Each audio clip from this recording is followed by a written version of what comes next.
Welcome to the Point Dexter Lounge. I'm Enosh's grandma, and I say yes, release the Snyder Cut. Hi everyone in the Point Dexter Lounge. I hope you enjoyed Legends of Tomorrow, and thanks for watching. Yeah, you already know. Accountability is greater than entertainment. For sure it is. Point Dexter Lounge, I see you out there, player. I see you. Keep up the good work. Keep doing what you do. Good evening, ladies, and good evening, gents. I'd like to welcome you to this event.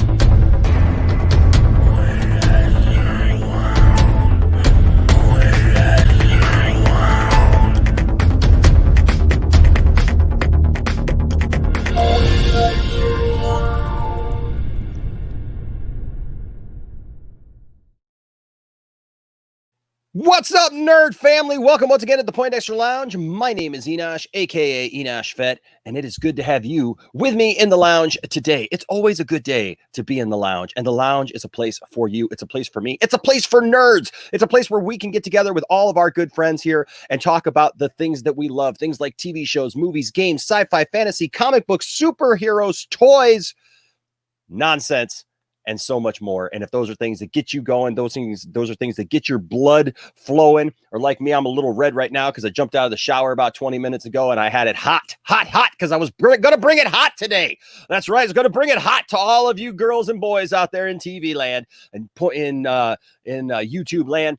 It is good to have you with me. And so if those are things that get you going, then please hit that subscribe button, as well as that notifications bell, and follow us on social media. We're on all the major socials. You can find all that information right there in the description below. But please hit that subscribe button. We want to build this community, and trust me, it is truly a community of people. This channel, I gotta say, what makes this channel special are the people. Because we have such great conversations, we have such great panels and discussions about stuff.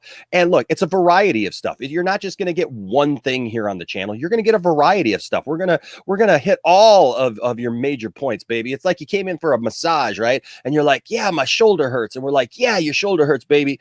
But you know what? It's connected to this down here a little bit lower. And we hit that point too. And you're like, oh my gosh, I didn't even know I needed that. And so that is what the Point Dexter Lounge, I just totally made that up right there on the spot. And I know that was silly, but you know what? It makes the point. Hit that subscribe button as well as that notification bell. And please join this growing group and community of nerds. All right, guys. Well, hey, it's the show. You all know what it is. If you don't, you're going to find out real soon. And I don't just do this show by myself. This is the 2 Cents on Nonsense show with a special Saturday afternoon edition. Doing a little earlier than we normally do. Maybe we'll bring in some people that we don't normally see. But hey, if you're here and you are normally here, we're glad to have you here. Ladies and gentlemen, you know who I'm glad to have here is my co-host, Mr. Johnny Pop. Hello, hello. Hello, Mr. Johnny Pop. How are you, sir? I'm happy to be here on a Saturday afternoon, man. This is going to be great. Heck yeah. So, you know, it's, I saw the nonsense signal go out and I had to answer the call. It was like DOOMCOCK strikes again. Nonsense. Woo! Maybe we can get Dawson to make us a nonsense signal for all the thumbnails. That would be awesome. God knows I'm not talented enough to do all that stuff, but hey, maybe Dawson is. No, hey, so first of all, before we get started, I want to say a special thank you to everyone who supports the channel. Thank you to just everyone who watches. You guys, like I said, you're awesome. You just make this a ton of fun to do. And just thank you to everyone who supports the channel throughout the month with the Patreon supporters and super chats. Here are some awesome people right here who support the channel, and we're very grateful to you guys. We're so thankful to you all for all that you do. And then also, don't forget our new members. Look at this. The members are growing. Yes, the members are growing, and we are so glad to have all of these wonderful people as members. And when you become a member, you get all kinds of cool stuff. You get some behind the scenes videos that other people may not see. You get to see videos early. You know, I just did this interview with Magnus Edlund, who worked on Vader Shards of the Past. And I'll tell you what, just a great guy. He's doing this new combination of Star Wars and Pokemon. Oh, and wow. Yeah, and he's from Sweden. He did our original intros and our original logos that we had here on the channel. And you know what? He's just a really great guy. And so we put those out early, put that video out early for our members and our Patreon supporters and stuff. We're not hiding everything behind some paywall or whatever. But No. you know what? But we do need to say a special thank you to those who are members. And so we're grateful to you guys. And so you guys will get some behind the scenes stuff and some cool stuff that not everybody will see, because you're just wonderful people. And plus you get stuff like this. While we're doing the 2 cents on nonsense, you're a super punch. Super punch. When we're talking about DOOMCOCK and you're like, super punch. And then you're like, no. And you got to take that. And then you get these cute little things, So we just, we're just having fun here. We're just having fun. But we do want to say, go ahead, Johnny. Let's just say we need a Crocker Johnson emoji. Oh, we need a Crocker. See, I get a couple more, so I got to make a couple of more now. And so yes, we'll get a Crocker Johnson one and a few others here real quick. But don't forget our comic book of the week giveaway, brought to you by the Milee Store. Yes. We want to say a special shout out to them, the Milee Store on eBay. You can find their link in the description below. That is our good friend Crush It in the chat. And so I will say this, guys, it's a free comic book. It doesn't cost you a thing.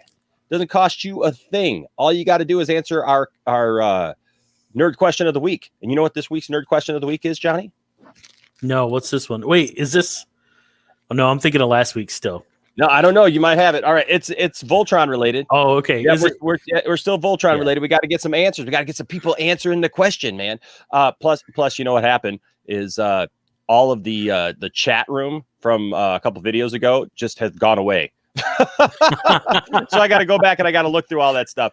But hey, our nerd question of the week this week, if you answer this in any one of our threads or any comment on any video, you're in the running for a free comic book. I mean, and we just send it to you, like, no strings attached. You just get a comic book. And so that nerd question of the week is, on Voltron, Defender of the Universe, who was the original pilot of the Blue Lion?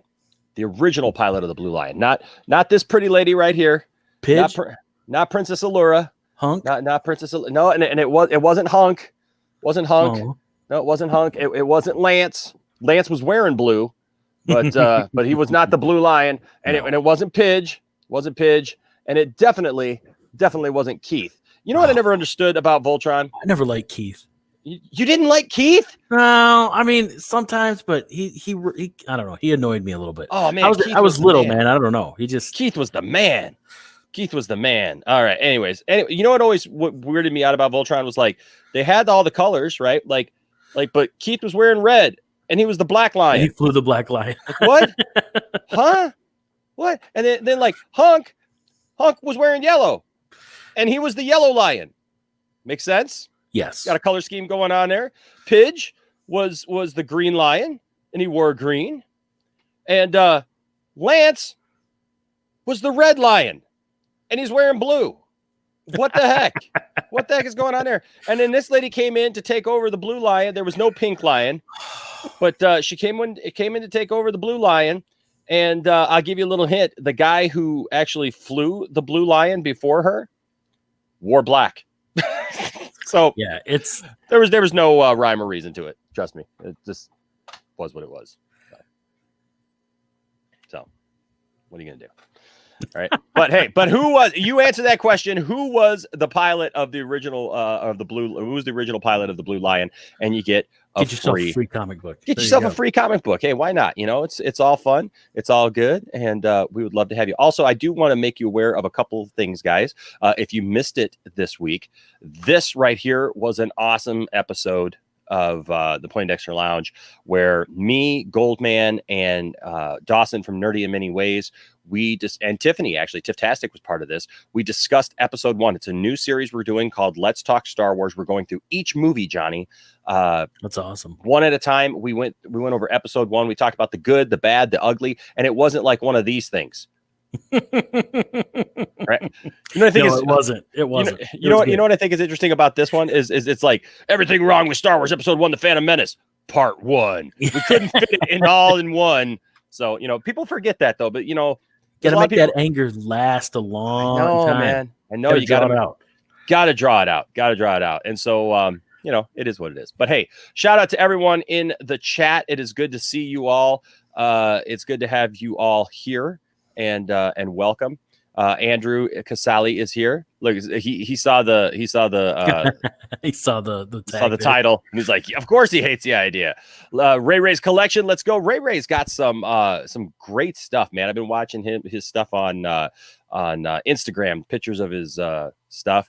Already a dislike. That's when you know you're doing something right. Let's bring the pain. Hey, yeah, and bring it right back, guys. Bring it right back, and give us a like if you would. We definitely appreciate that. And then Ambassadorial Wing threw up a super punch, which is awesome because he is a member and he can do that. DC Talk with Extended says, let's go. Christopher Barker, the Croc of Johnson strikes yet again to show his blatant sexism. Love it. Love it. Love it. Love it. Love it. Jack Pierre is here. How's everyone doing? Good, Jack. I hope you're well as well. Film Gob. What's up, Film Gob? Welcome. Welcome. Good to see you, sir.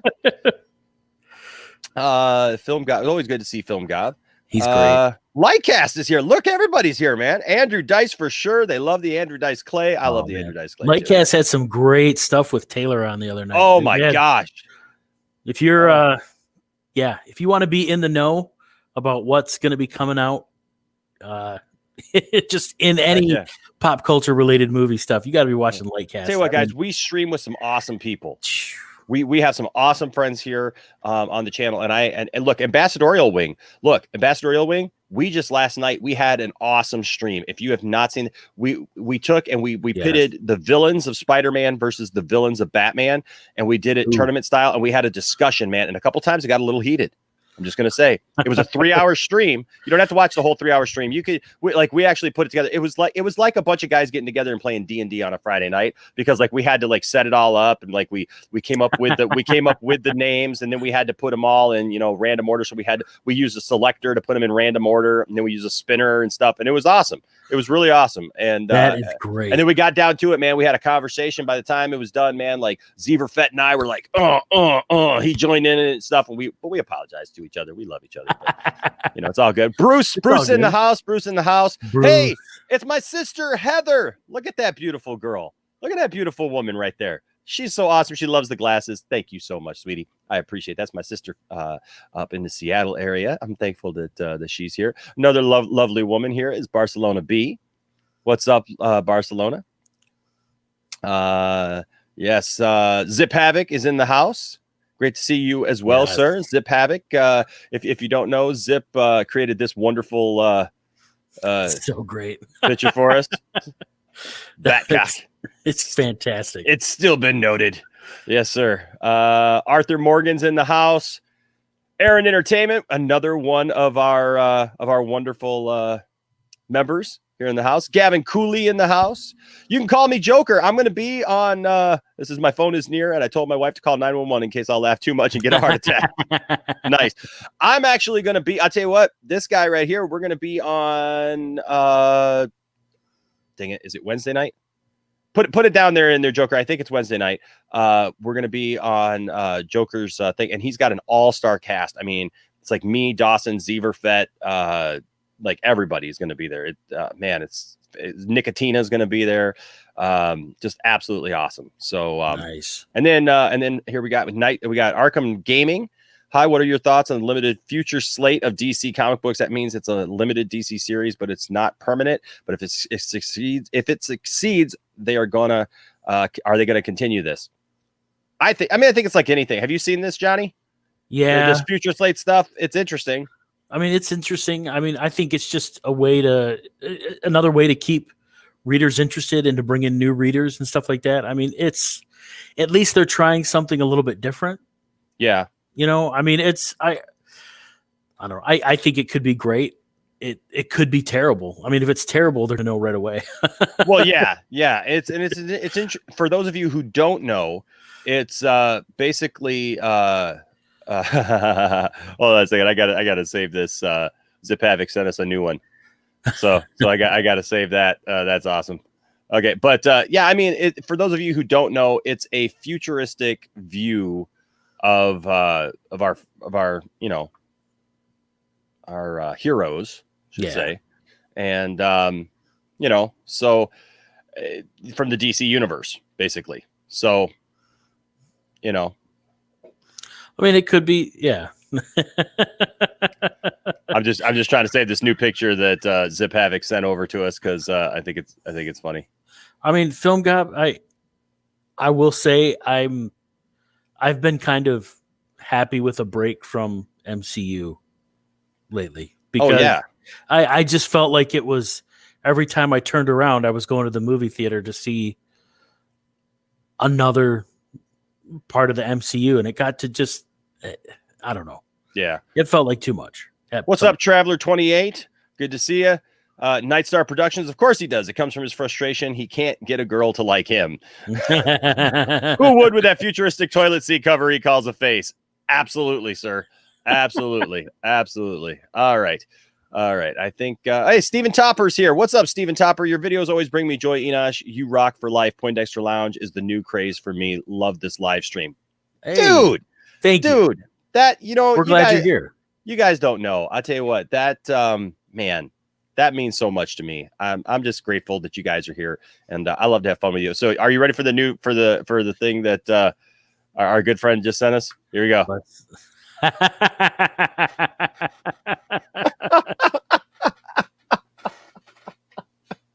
That's awesome. That's fantastic. Salty. So I had that drop, with all the weenies and everything singing the salt song. Salty.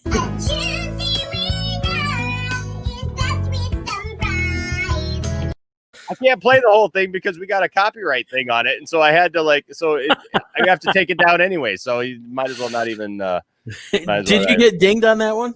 That's the only thing I got dinged on, man. The last thing. So I was like, I can't play the whole thing. So I'm gonna cut it up though, and hopefully just get to the salt part. So are you ready, Johnny? Are you ready? Do this. I'm excited. I am ready. We're gonna. For those of you who don't know, we're going to watch this this Doomcock episode. And it's basically he's upset because they're talking about making an A-Force movie. Who's they? I mean, is there any? I know it's been floated out there, but yes. Do you think he's got facts this time, right? Like he's got some stuff to back it up. You mean actual proof and stuff? Yeah. And well, I mean, he does have spies and agents. Oh, he's got agents, man. Don't you know he's got agents? That's right. I forgot. James Bond works for him, and well, heck yeah, man. Secret information. He's got agents galore, man. I know he's got guys, and they're guys because it's got to be guys if you work for Doomcock. He doesn't employ women. Well, no, he's got guys at Lucasfilm. He's got guys at DC, not just at DC, but on the Liverpool set. Yes. Of the Batman. Heck and yeah. They're still filming stuff there and at the Chicago set of the Batman. But how can they be? They're about to shut it down at any moment, man. Right? Don't you know? Have you learned nothing listening to Doomcock over the? How many of these videos have we done, Johnny? I know. I have to learn to respect the reach of Doomcock. I'm sorry. Johnny. And he's got people that work for Marvel. I mean, his spy network is extensive. Good Lord. The man is everywhere. The health plan must just be. Look out. Doomcock's right over my shoulder right now. Hold on a second. He's got spies everywhere. He's here playing Turbo Graphics in my basement right now. Turbo Graphics. Oh my gosh. I forgot to turn that light on back there. Turbo Graphics. Turbo Graphics 16. Oh yeah, baby. Oh my gosh. The old school here. I guess so, man. That's good stuff. All right. I am ready to jump in. I know you all are as well. We're going to have some fun. We're going to have some laughs. We're going to have a good time. And tell me something, my friend. You ever dance with the devil in the pale moonlight? Now you want to get nuts? Come on. Let's get nuts. We're going to get nuts. Are you ready to get nuts, Johnny? If Michael freaking Keaton tells me to get nuts, I'm getting nuts. Heck yeah. All right, let's bring it, folks. And we will be monitoring the chat as we go along. So keep those comments coming, and we just love you, and we're ready to go. All right, here we go with another doomy storm of DOOMCOCK. Crack open your. Every single day, someone comes to me and tells me that they have been unsubscribed from my channel without. I'm sorry. It's so sincere. Wow. It's so sincere, folks. He got some I'm salt in my crying. coffee already. What the heck? Oh my gosh, I'm crying. They come to my channel and they tell me they've been unsubscribed. He's such a liar. From the get-go. I mean, like literally from the get-go. It's like They look me in my non-matching misshapen eyes and they tell me they've been unsubscribed. he's like And then he's like the Indian from the old like commercials where where like a tear's coming down his eyes, whatever. And he's just like every day somebody comes to me and they tell me that they were unsubscribed. Please make sure you're subscribed. I just want my DOOMCOCK. They just come to me and they share that they were unsubscribed. Oh my gosh. What's up, Nerdy? Good to see you, buddy. Dawson. Dawson in the house. What up, man? Heck yeah. Glad you're here. Glad you're here too. All I right. just had a good cry over people being unsubscribed from DOOMCOCK by that mean old YouTube. We're literally 11 seconds into the video and already he's pulled at our heartstrings. Yes. College. Please make certain that you are still subscribed, and if you have not subscribed, please do so in our ongoing fight to stop corporations from destroying our myths. We need your help. He's got one part right, his myths. Because none of it's real. None of it's real. It's all fake. So his myths is right, man. Like you know what I hate about this though? I hate the fact that like he's trying to make it out like he's defending us as nerds. Or well, yeah, that and like I take being offense victimized. at that. You know, I'm not one who right? takes offense at a lot, but you know, I take offense at that because I take offense at any time anybody tries to loop everybody together. That's one of the things we talk about at the Poindexter Lounge, that everyone's opinions are welcome, everyone's thoughts are welcome, and not everybody's going to think the same. And it ticks me off to think that like when people are just like, oh no, my way is the only way that people think, so I'm defending them. DOOMCOCK is not defending my thoughts on pop culture and our myths, our mythologies, our whatever. Like that's a Crockett Johnson right there. It is. Thank you. Thank you. Thank you. He's so My sincere. agents in Hollywood have made right off the bat with the agent. My agents in Hollywood. My agents. By the way, ladies and gentlemen, look for this. I'm actually doing this. You know, we joke a lot on the channel about various, you know, wrong news sources, incorrect news sources. I'm actually putting something together. Johnny Pop and I are going to work on it a little bit. But I had this new idea. We are going to make the We Got This Covered DOOMCOCK News Network.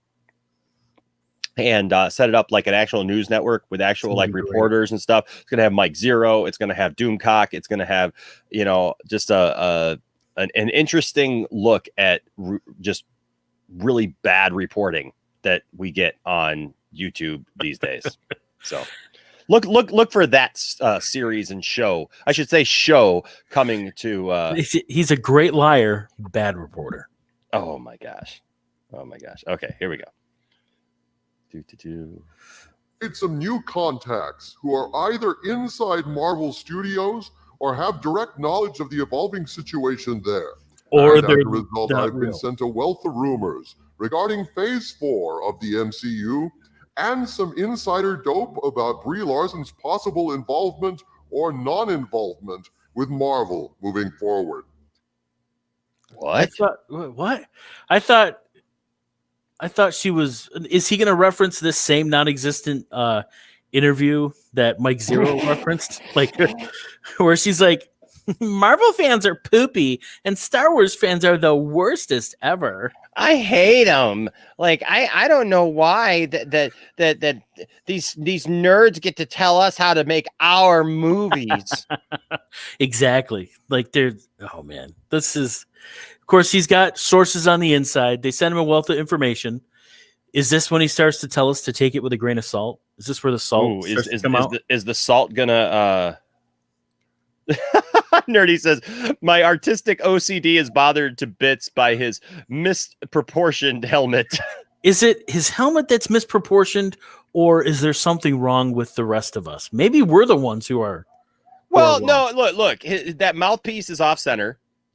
Like I said, DOOMCOCK was making it with his mommy, and he was putting it together, and he had the hot glue, and he had the bedpan with his mommy, and his mommy cut out 2 holes for the eyes because that's just too dangerous for little Doomy to have to do the scissors, even the safety scissors, because I think Doomy wasn't able to actually poke the hole through, and so mommy helped him, and that's why it's a little extra cut right there on the right eye. It's cut down a little bit too much, but mommy got the job done, and then she let Doomy glue the part of her Schick razor right there to the front for the mouth, and Yes. he didn't put it on exactly just straight, but it's okay. It makes it look like he's got a crooked smile. Like, you know what though? I think too, he's had enough super chats and everything else. He could make a new helmet, but I think he really just filmed this outfit. And then he just voiceovers all the time. You think Because so? You don't think he does a new one because the hand movements and everything seem to suggest otherwise. Maybe not. I mean, maybe I'm thinking too much, but yeah. Come on, Doomcock, you've done well for yourself. Have someone make a new helmet. Please. It's Johnny's heartfelt plea to Doomcock. I just can't look at it anymore. For me and Dawson, please. Please. I just can't take it. I mean, well, the point at the top is like so off-centered. It's just frustrating. There's gotta be. I mean, there's Halloween stuff out everywhere. You could go buy some mask pieces and start putting it together. I mean, man, come on, man. Yeah, come on. Let's get it. I hope that you can call me Joker is okay. And that he's not laughing too much right now. I think I saw something that his heart, he was monitoring his heart rate or something. So hey, be careful out there, man. Don't laugh too hard. It's okay. All right. So Johnny is Doomcock according to my agents. Jack would know. He's got I mean, there's about as much proof of that as anything else. So I mean, it could be. Dawson says, watch, he probably only did 3 or 4 hand movement recordings and does new voiceovers. See, so there you go. That's what I'm thinking. There you go. I mean, I can see it. I'm convinced. He's too busy on BitChute with his other.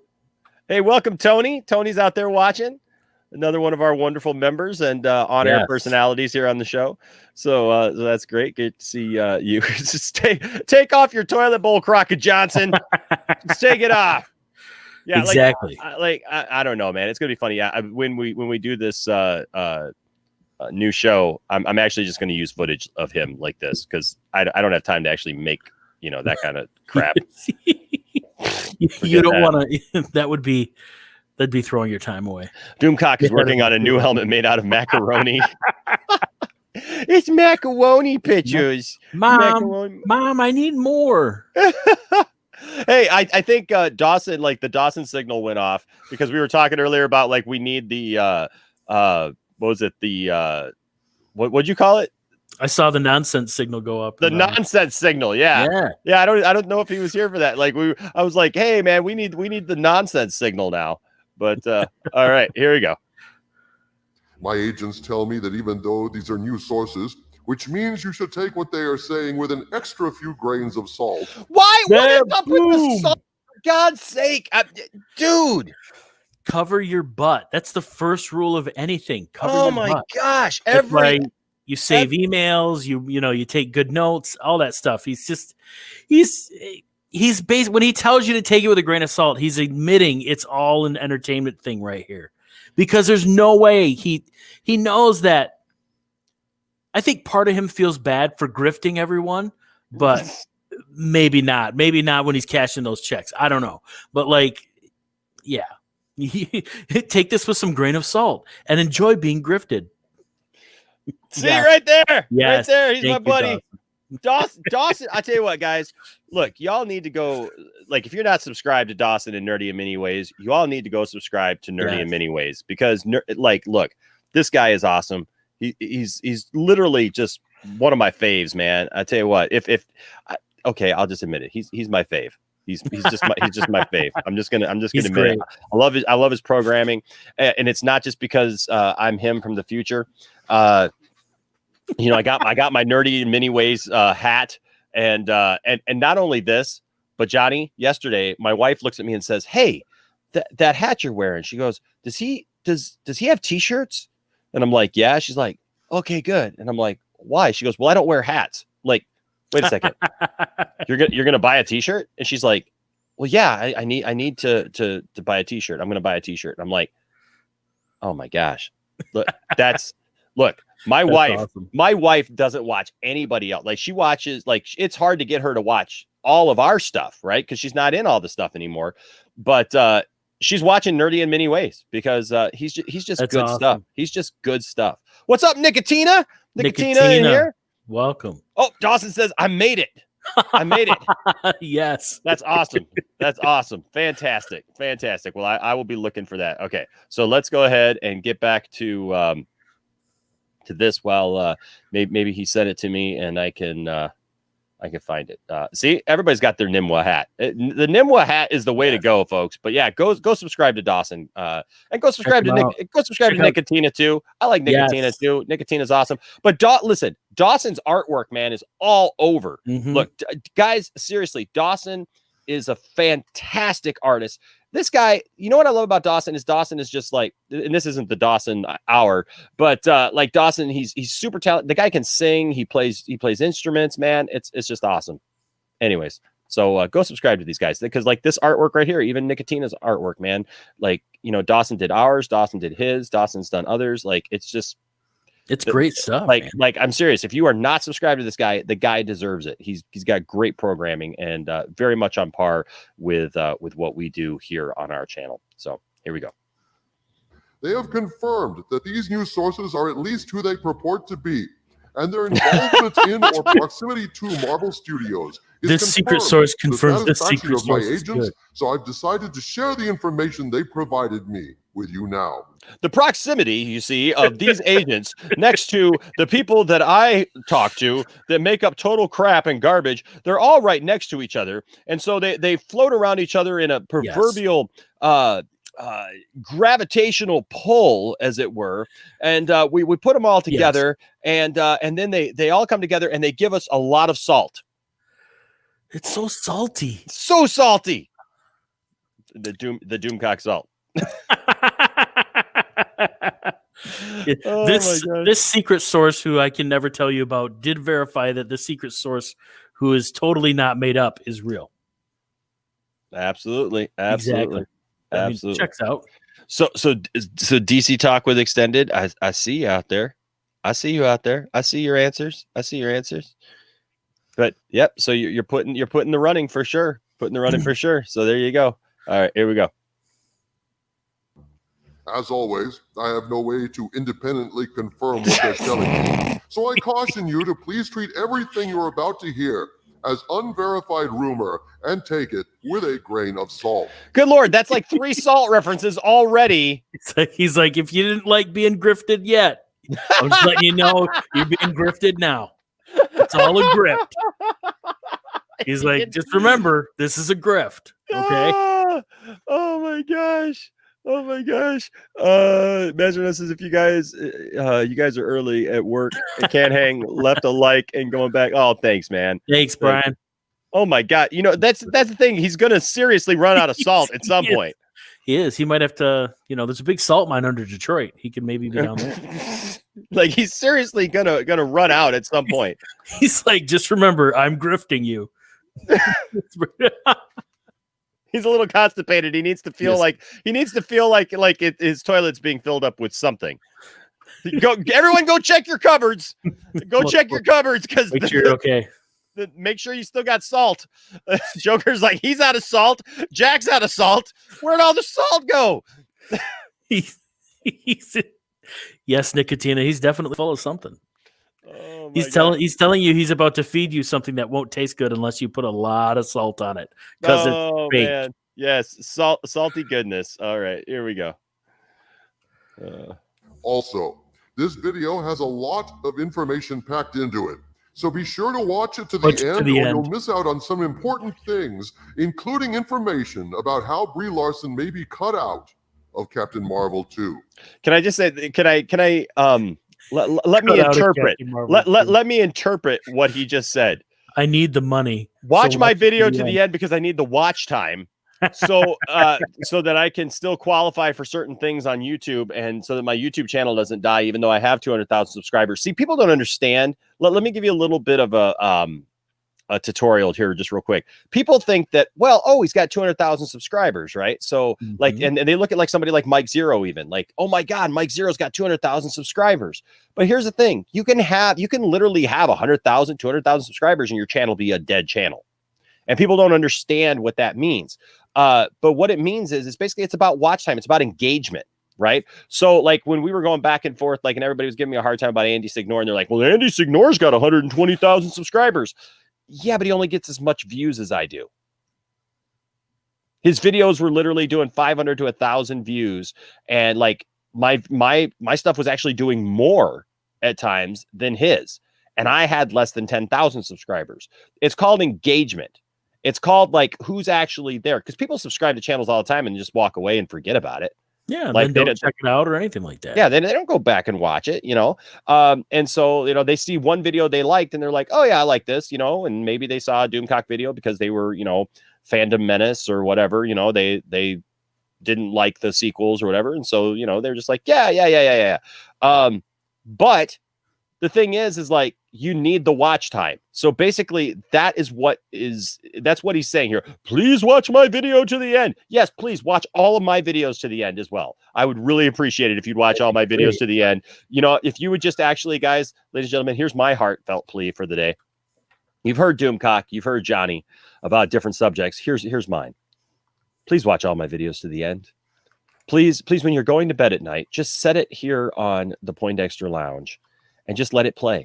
Just let your phone play, let your iPad play, put all your devices on the Poindexter Lounge. Like put your smart TV on Poindexter Lounge, put it on a playlist, and just let it play all night long while you're sleeping. It does nothing for you, but it does everything for the channel.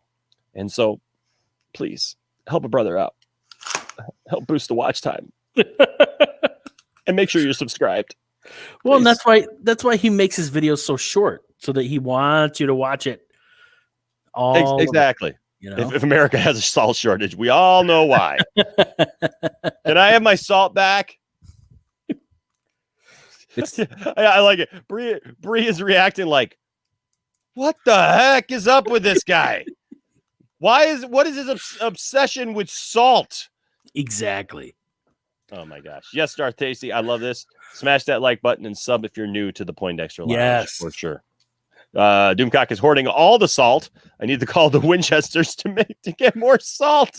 Doomcock is robbing me. Yes. Oh my gosh. It's like, come on, man, save some for the rest of us.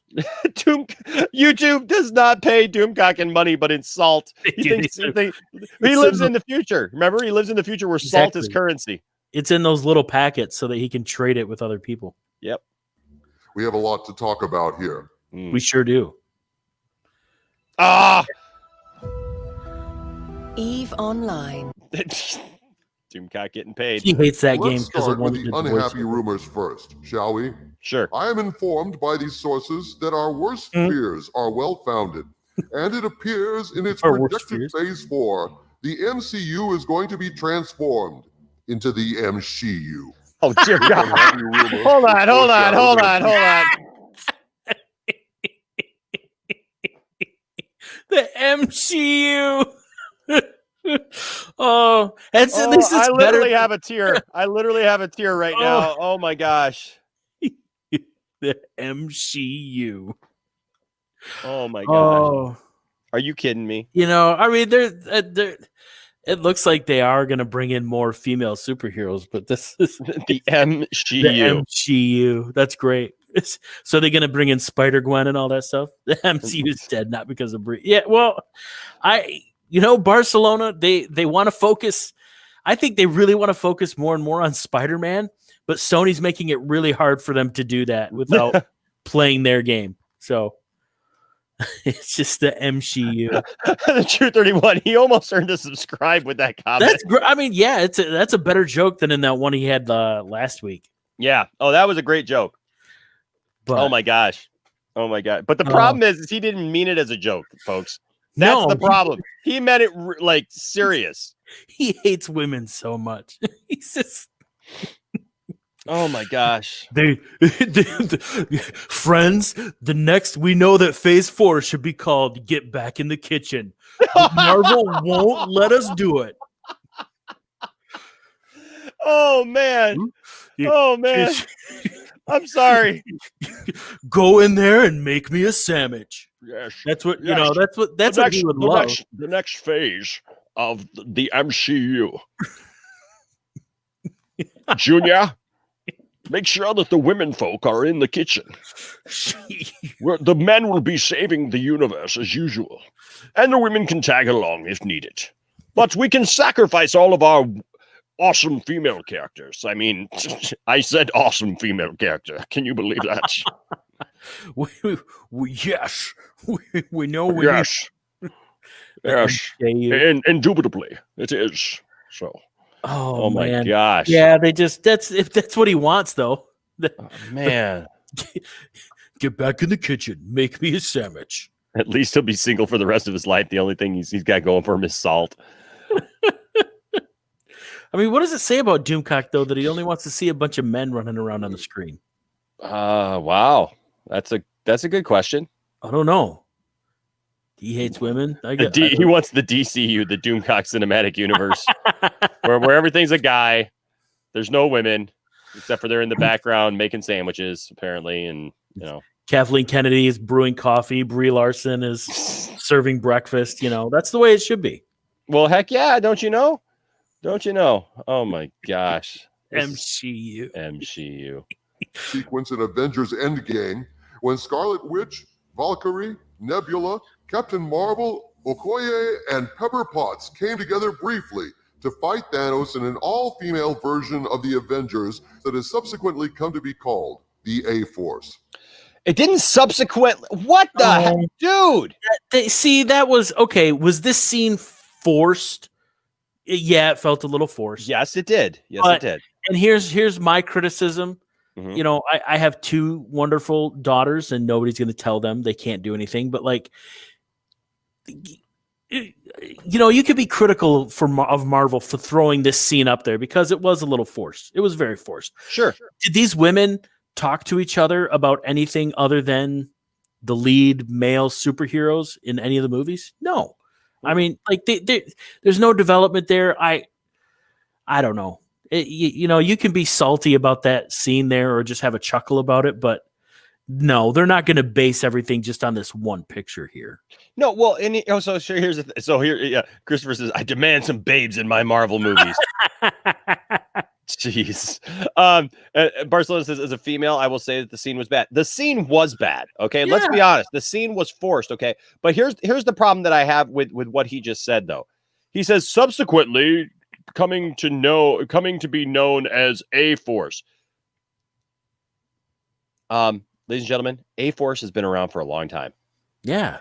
That's why they did the scene, because they wanted to tease that. It was a nod and a possible tease. Yeah.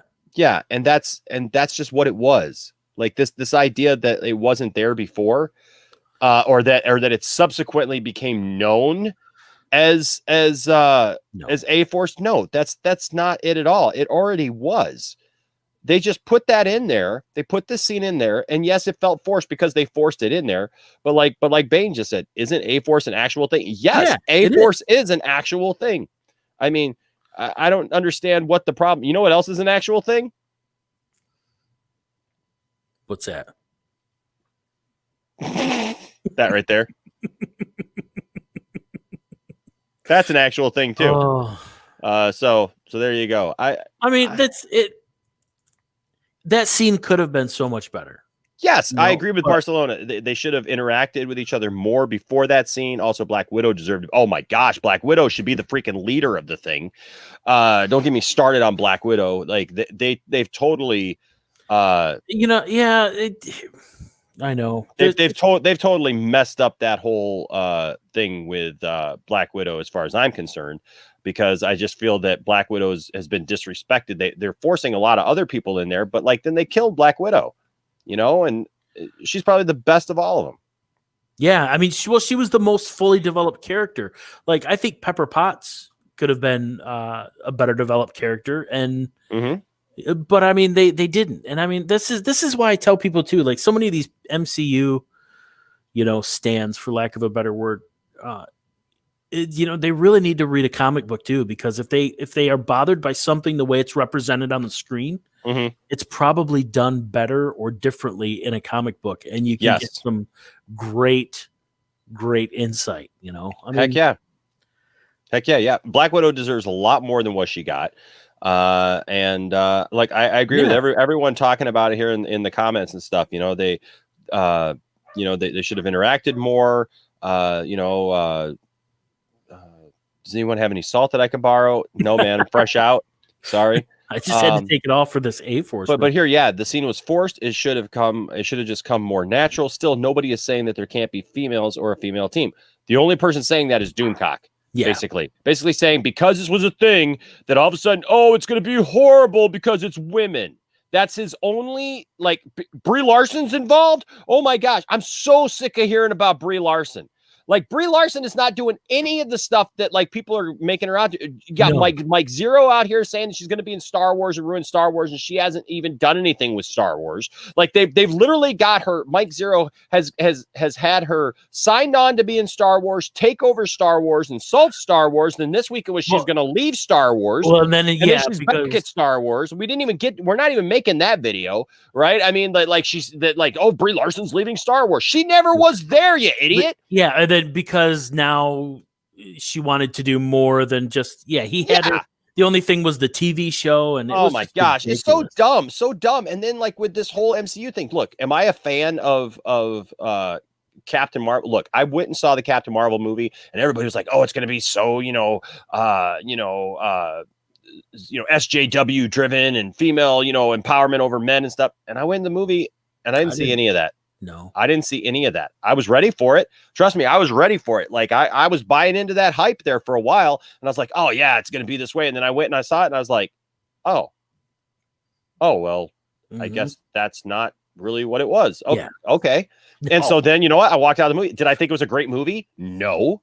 It was an okay superhero movie. Do I think at any point, Johnny, that movie would have made $1 billion without it being related to the MCU or to Endgame?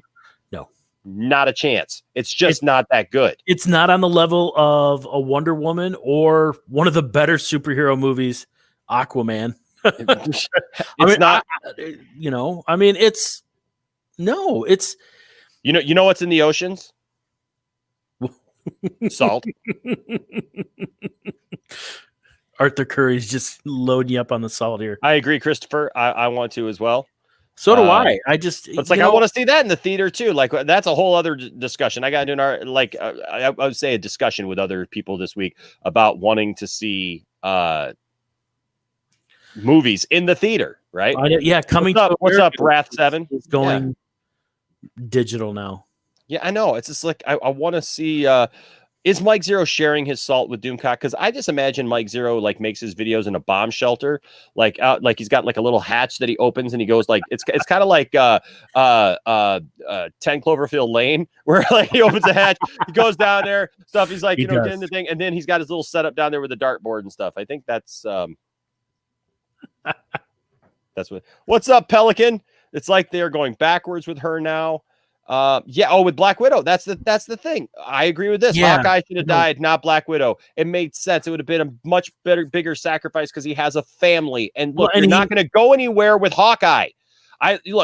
Jeremy Renner is fine, but the reality is like his character. Nobody is like super excited about seeing his character, and they like him. They like Hawkeye, and what is he now? He's not Hawkeye now. He's was he Ronin or something? Ronin, is it Ronin? Yeah, Ronin or whatever. And there's like 3 different Ronins already in the MCU, but whatever. So he's Ronin now, and that's fine. That's all good and fine.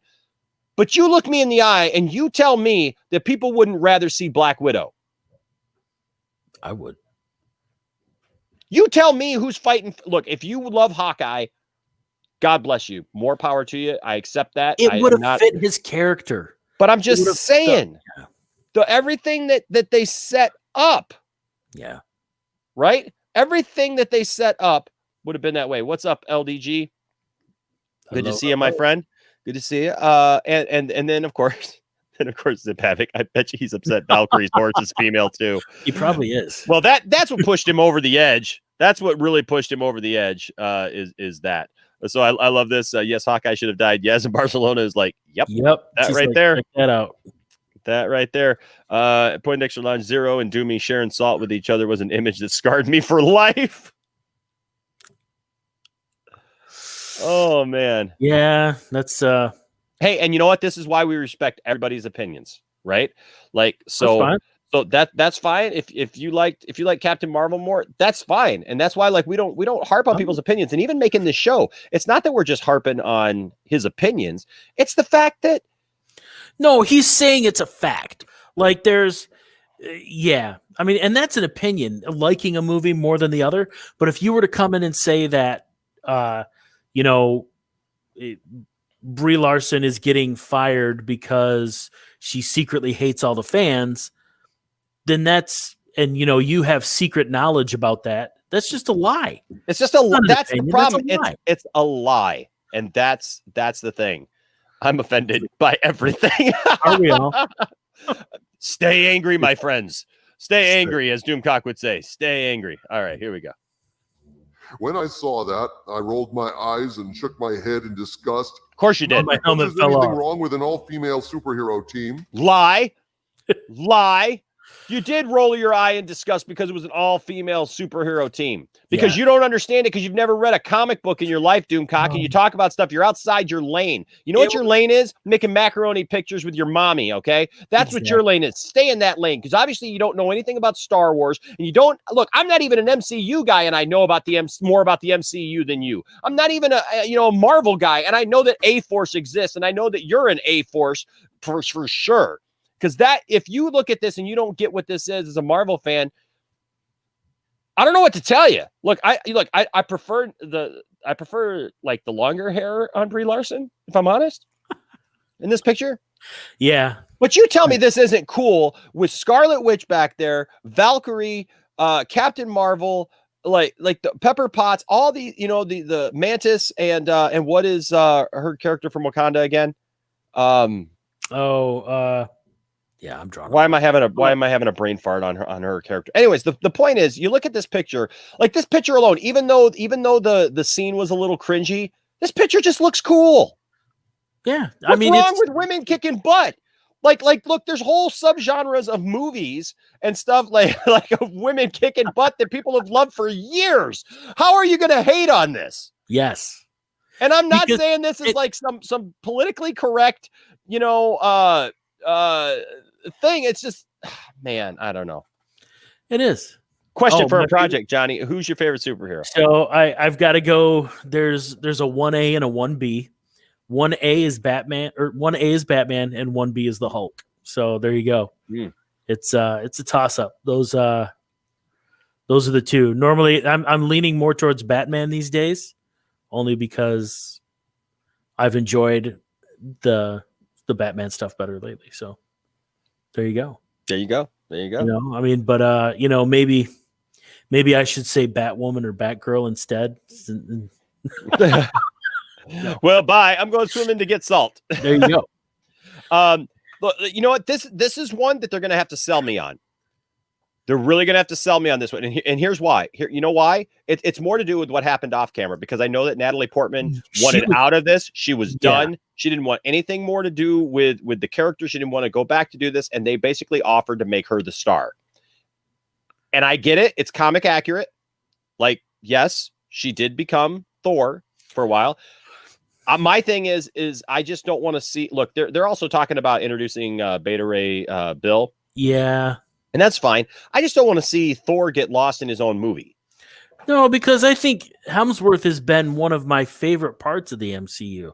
So I've really enjoyed the way he's done it. So, well, thanks, Dawson. I appreciate that, man. He's a big Batman fan, so there you go. It's Batman.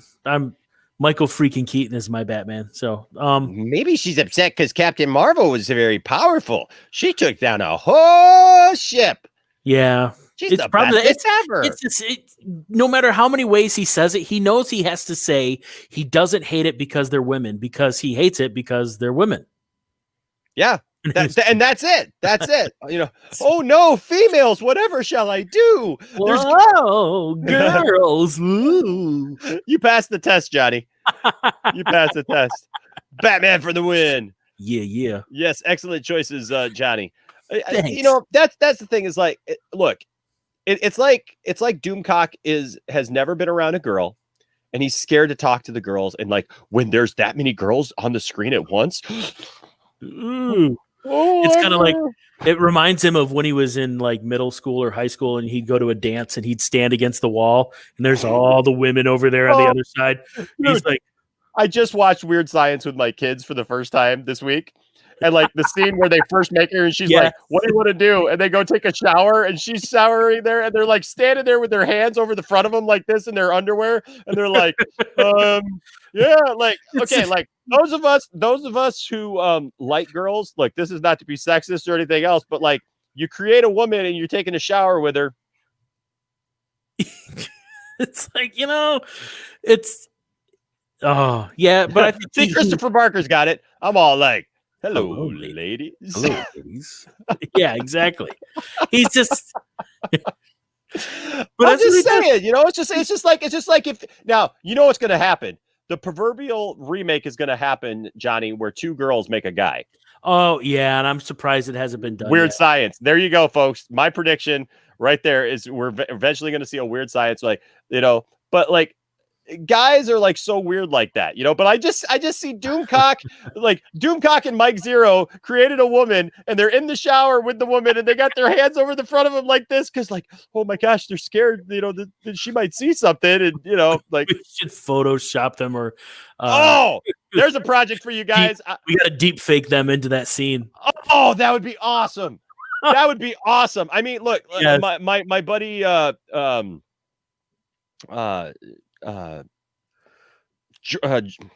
gosh, man, I can't even think of his name right now. I'm having such a brain fart. It's doing this during the day, man. But Jordan, here we go. Who are you supposed to be?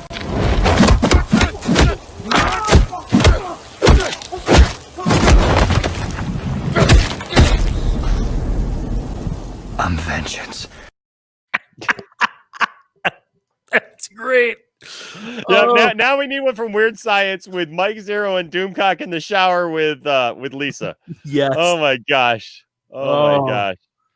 That's fantastic. Oh my gosh, that would be fantastic. Fantastic for sure. Oh my gosh. All right. Okay, let's get Robert Pattinson played you really well in that scene. He did. He really did. The people don't realize that you didn't sparkle like a vampire either. That was great. Not at all. Not at all. I don't sparkle. I shine. But because this seemed like a confirmation of sorts that the emphasis of the MCU moving into Phase 4 was going to be gynocentric. And what? Did he really say that? Really? Wow. Really? Wow, really? Oh my gosh. Dude, talk about like there's no way you're not misogynist and a woman hater now when you say that. You dude, for all the oh man. Oh, if you don't know the joke that keeps on giving. That's a deep cut right there, Nick. That's hilarious. So for those of you who don't know what Nicotina is referencing here, when I first started doing my Mark Uno videos, apparently a friend of Mike Zero emailed me and said, how dare you say these things about Mike Zero? He has a girlfriend. Mind you, he wasn't referencing. I wasn't talking about him like in this manner, like, him in the shower with Lisa from, Weird Science, anything like that. It was just like the regular stuff. And he's like, he has a girlfriend. It's like a total out of left field reference about Mike Zero. Like, what does that matter? I'm like, are you sure he has a girlfriend? I mean, he's putting out 12 videos a day. I don't know where he'd have the time to have a girlfriend, to be quite honest with you. I mean, that wouldn't really last very long because normally you want to.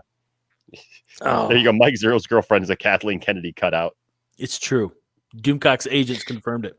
Well, Doomcock and Mike Zero share it. They do. Do with have that what you will. They have joint custody. They have joint custody of. Maybe they could be in the shower looking at Kathleen Kennedy. Oh my God! Oh my gosh, guys!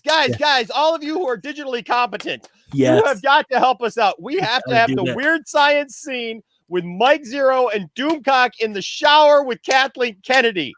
We've got to have this. This is a thing that like absolutely must be done. Jordan, oh my gosh, if you're there, anybody out there who can do this. Oh man, that is they're already on it, I'm sure. Oh my gosh. Oh, this is great. Oh yes. Well, yeah, Lord Blaze, he went off on Batman, and he went off on there's no Robert Pattinson. Yeah, the only Star Wars stuff that anybody can even talk about out there. Everybody's too excited for Mando season 2, so he's trying to expand his reach. He's trying to get more people to get out there and to get ticked off. And so now he's going to start griping about superhero stuff. I know, Zip, like he's just he could have been talking about his helmet. What's up Serenity? Says that Doomcock guy will get more salty when you add in WWE female wrestling.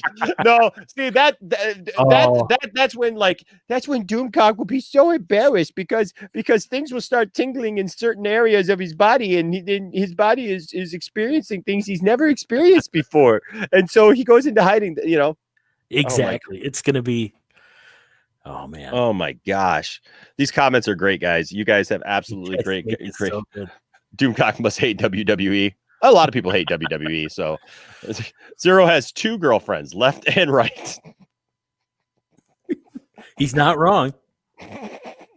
Oh my gosh. There's another joke with the cutout thing, but I won't go there. I'll just say this. What do you use when you're in the dark and you can't find things? I don't know. What is that? It's a little thing. It's handheld. You yeah, I know. Yeah, there you go. There you go.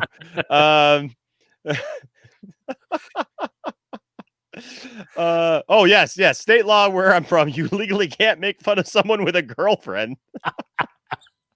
Nice. It's true. You can't legally make fun of someone with a girlfriend. The sheriff will be arriving at any time. Oh, I saw Mike's girlfriend. She is not imaginary at all. If Joker's going to say it, then I'm just going to have to believe it. Oh, man. Yes. If Joker says it, I totally believe it. This is nonsense because why is Doom guy saying something about MCU, not Star Wars? He's not staying in his lane, man. He's trying to branch out. He's trying to increase the reach of the fandom menace, Oh, my gosh. Okay. All right. Let me get this back up here. Send Doomcock to the Doom Moon. All right, there you go. That the men of the MCU were going to be systematically discarded, if not outright replaced by women. You can't do that. No, you can't. You can't look just because how many characters are now in the MCU? Everybody is in after the scene in Endgame. After the scene in Endgame, I mean, it's like infinite. It's like it's crazy how many people were added at the end there. You're going to tell me that you're offended because there's like 6-7 women? Yeah, exactly. Really? Come on. Oh my gosh. I like, how stupid is that? Oh, we added 6 or 7 women, so they're taking over. There's too many women. Run for your lives. The women are here. He's like going back and telling his friends back there. It's like, there's girls here. There's girls. They got cooties. They're going to ruin the Avengers. Oh my God. They got cooties. They're bringing their cooties with them. Oh, sorry. Yeah, exactly. Oh man. Send him to the moon. They're like 10,000 men and women, but the women are here. Run for your life. Girl. That shot, it was feared, was a glimpse of things to come. Evidence that the rumors of gender swapping and woke wankery were true. And now that they've gotten rid of all those troublesome male superheroes, watch out, boys. Time for girl power and lots of it. Well, you do know about wankery. Yeah, he's not wrong on that. If anybody knows about wankery, it is definitely Mr. Doomcock. Man. Funny because Phase 4 has dudes in it as well as female. Exactly. Yeah. Well, come on, Christopher. That's too much sense. You can't bring that in here. Uh-oh.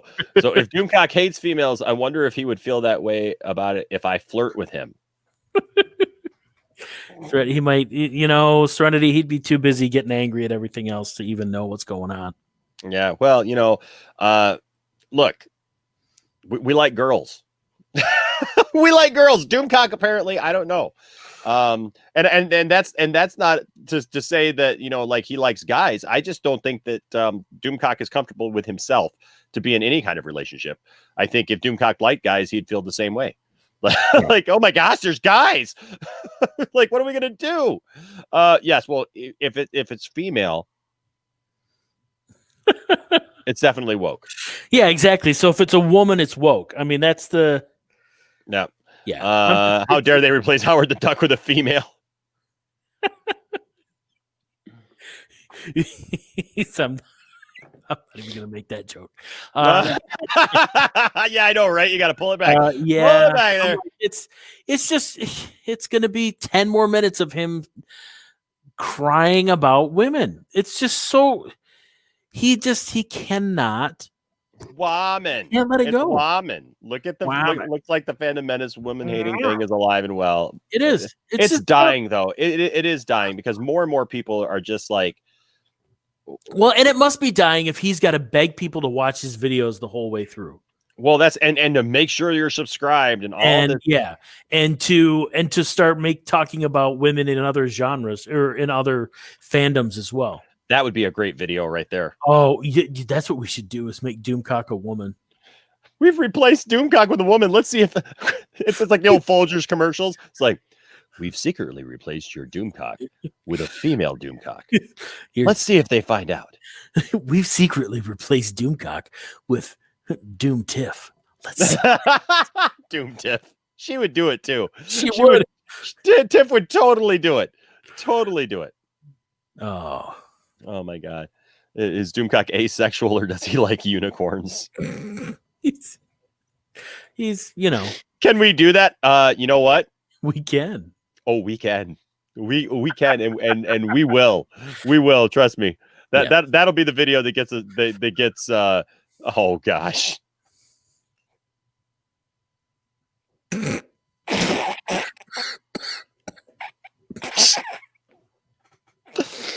He wouldn't know where to find that video though. He'd be like, "What's that? Where is it?"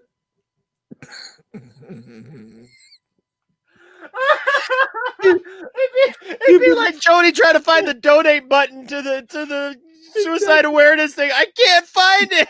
He'd be like, "That's not real." My sources say that this is completely imaginary and made up. All of my agents have been looking for months for information regarding this and cannot come up with anything. We can't find it. You can't find it. It's not real. This is more of Kathleen Kennedy's buffoonery, trying to fool us all into thinking that there is something actually there. The only one I like and I can find is the Lucas. I'm not even going to say that word. The Lucas.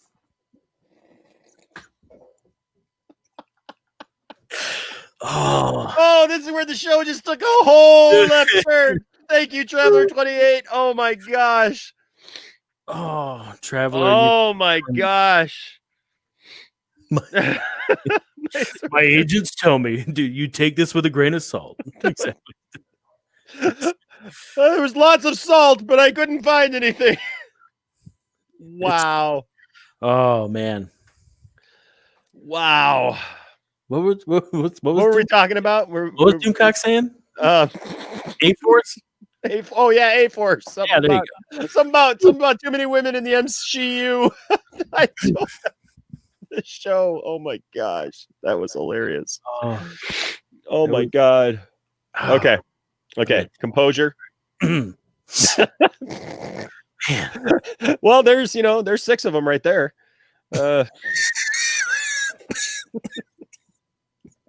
don't know what you're talking about. Can we just have some real talk right here for those of us who are grown-ups? Grown-up talk. What's so hard? What's so hard about this? I don't know.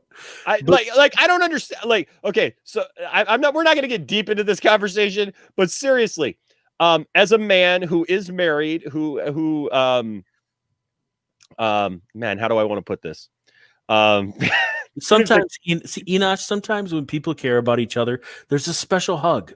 Yes. Okay. So with special hugging, when it is mutually agreed that both parties are enjoying the hugging, and certain things need to be found. I don't understand what's so hard about finding the okay. Y'all get what I'm saying. Like what the heck? James, I'm 16. Should I be here right now? You saw the disclaimer. I go nothing. I know nothing. It's a deep cut. It is a deep cut, Legion. Yes. Not that deep. I mean, it's pretty much on the surface. It does, but I mean, yeah. Okay. Star Wars reference there. Okay. Okay. I will be. I'm going to check this while we go back to the video, folks. Let's let this play for a little bit. There we go. We got to bring ourselves Or down. so the rumors went. Well, now my sources are claiming that indeed, not only are we going to get an all-female version of the Avengers, they are planning to gender swap as many male superheroes as they possibly can. Of course they are. Now, this is something we more or less expected, but the weird thing these particular sources are claiming is just how directly and blatantly these gender swaps are going to be executed. For example, in this shot, while it is an all-female team, there are only 3 gender swaps on the screen. Captain Marvel, who was originally a Kree man, Okoye as Black Panther, and Pepper Potts as Iron Woman. Oh, come on. No, they all existed. No, he's wrong.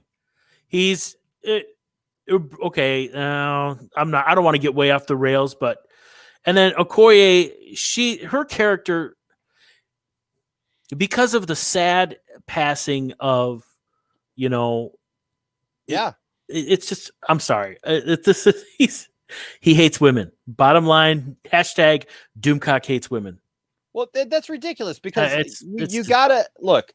They've got to do what they can do. They can only do so much, right? And so, like these are not just ideas that came up. Look, you literally have 50 years worth of stories here. Yeah. Right. And so, yes, sometimes things have changed. Captain Marvel was made into a man. Captain Marvel also really should be Shazam if you want to go there. Like, I mean, like, you know what I mean? Like not in the Marvel universe, but I mean, like to me, Captain Marvel was always Shazam. And so I had to get used to that. And look, characters change. Things change. There's Supergirl, there's Batgirl, there's Batwoman, there's there's all these things. Like, get over it. Yeah, exactly. I mean, and they're only telling part of the story. This is awesome. I mean, come on. This is awesome. Dawson has outdone himself once again, ladies and gentlemen. Enoch, you got to send me that. This is the new thumbnail from now on. This is the new thumbnail for 2 cents on nonsense. This is fantastic. This is great. This is great. Except for when we do Mike Zero, we'll have to figure something out for Mike Zero. But this is awesome for Doomcock. This is fantastic. Oh my gosh, look at this. This is just brilliant. I mean, like, I love the fact that Dawson's Doomcock looks better than Doomcock's Doomcock. It does, doesn't it? Like, he actually made Doomcock look good, like like a formidable like foe, whatever. And then there we are. You should send Doomcock a bill for that, man. Be like, I made you look good, man. You're welcome. You're welcome. I'm totally pimping you out. Oh my gosh. Oh my gosh. Yes, Dawson. Can I hang it on my wall? It's awesome. It's fantastic. Oh my gosh. Thank you, Dawson. Dawson is, like I said, Dawson is the man. I'm telling you what, Dawson is fantastic. Oh my gosh. Okay. Yeah, this is dumb. This is dumb. Valkyrie, Scarlet Witch, and Nebula are female characters originally, so it's appropriate they should stay that way. But get this, people. They're not stopping there if No. this rumor is true. Marvel has it in their heads to use the multiverse idea to accomplish a whole lot of swapping going on. These sources say that somewhere in the multiverse there will be a female counterpart to every male superhero, and so they will simply bring in female versions of the male heroes they're replacing with parallel universe female versions. No, they won't. It's just now you're just totally making it up. Totally. He's really reaching far back on this one. Oh, There's no way. Well, like even if they did, what's wrong with alternate universes? Well, what's wrong with this? Who cares? They're like I said, they're only telling part of the story. Like, do you think that the Batman stories we've seen on the movie screen are the only Batman stories that exist? No. I mean, this is, the Marvel universe that we're seeing on screen is only a glimpse of what's out there.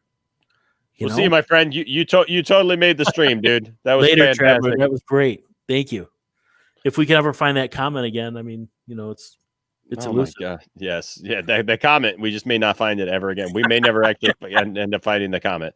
Man. Dang. What a joke. Yes, Lord Blaze. Exactly. Hence called the multiverse. Yeah. I mean, whatever. I mean, it's, I'm just surprised. How much does it suck to just be like mad that women have a role in the MCU? How much must your life just absolutely suck? And how much do you have to hate women? Like what happened to you, Doomcock? Like what girl hurt you and broke your heart like when you were 15? It's just ridiculous. I mean, get over it. There's nothing. Aside from the obvious agenda of this kind of swapping, it has the added benefit of letting Marvel bring in new stars to replace old ones. Obviously. Well, they're like 20 movies into this. They kind of have to. Because ain't nobody signing on for 30 movies. You know what I mean? Exactly. Like what? And yet he still can't prove it other than saying this fits the woke agenda. Yeah. There's no proof. What is he on? Well, we know I want some. Well, we know what he's not on. You know what? He discovered bath salts. That's what it is. He discovered bath salts, thought it was regular salt. He took too much of the bath salts. I figured it out. He took too much of the bath salts, thinking it was regular salt, and now he's come to this. At a cheaper rate. I was frankly stunned at the audacity of this projected move. Yes. It's possible this rumor is inaccurate. It's possible they may change their minds if enough people are complaining. Wow. And I do urge you to complain at every opportunity. It's possible what I say is complete rubbish and full of crap. And if we say it's stuff and make videos about it, they'll change it. So then I can come back later and say, you see, I was right, but they changed it. Exactly. Hail Doomcock. Friends, I was right again. No, you weren't. You're never right.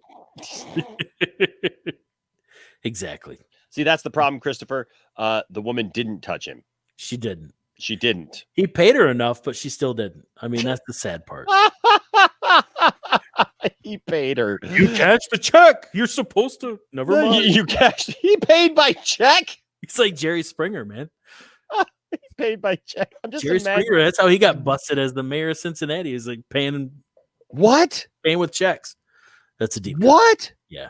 He really? Yeah, check it out. Like Jerry Springer was, I think, the mayor of Cincinnati. Yeah. Well, no, he was the mayor of Cincinnati. I knew that, but I didn't know that. A scandal. Yeah, scandal involving, a woman of the night. Yeah, a woman with certain skills, and I think he had the receipts, and so did she. So, oh my gosh, where it doesn't matter. It doesn't matter what you find because that's not why you're there, anyways, right? Yeah, exactly. Oh my gosh, it could be the perfect meal, but you don't want to eat it. Man, I didn't realize he paid. Yeah, I didn't realize he paid with check. That's crazy. Oh yeah, That's insane. Let's go check that out. That's Jerry Springer. Like classic. seriously, Johnny, who does that? Well, people, Jerry Springer, Doomcock, Mike Zero, those kind of guys. I'm just saying, like, I'm not promoting doing something like that, but if you're gonna do that, like, why would you pay by check? And first of all, what woman of the night takes a check? Or credit cards. Or I mean, there's I can even I mean, oh my god. I know a guy who was busted because he used a credit card for something like that. Not even gonna lie. So I mean it happens. People are dumb. People are so they're just dumb. They do dumb things. God. They say dumb things. They make up lies like this because they hate the fact that women are more successful and they're not. You know, I think that's the bottom line, is that somewhere along the line, Doomcock wanted to be involved with Star Trek, Star Wars, something like that. Yeah, Yes. a Cash App. Yeah, come on, man. Why aren't you Venmoing those people? Let's You go. should have cashed app. You can cash app here to the channel. No one will ever know. No one will ever know. The cash goes directly to us. No one will ever know. It's all down in the description below. Pay with cash. Oh my gosh. Oh, That's just stupid. Okay. Wow. I didn't even know. Like, that's just crazy that anybody would do that.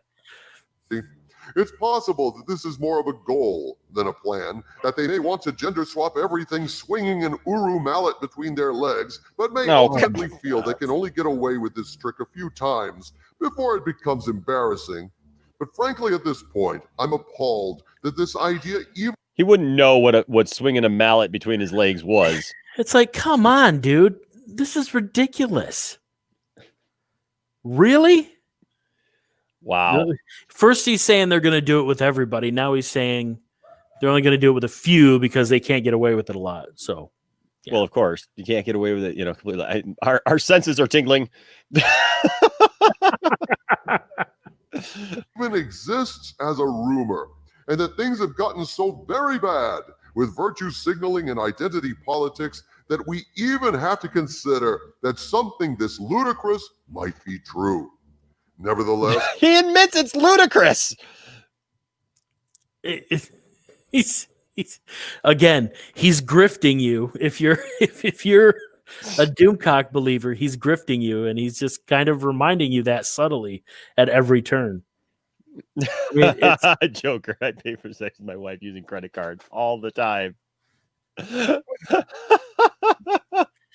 Oh man, that's funny. Yep. That's hilarious.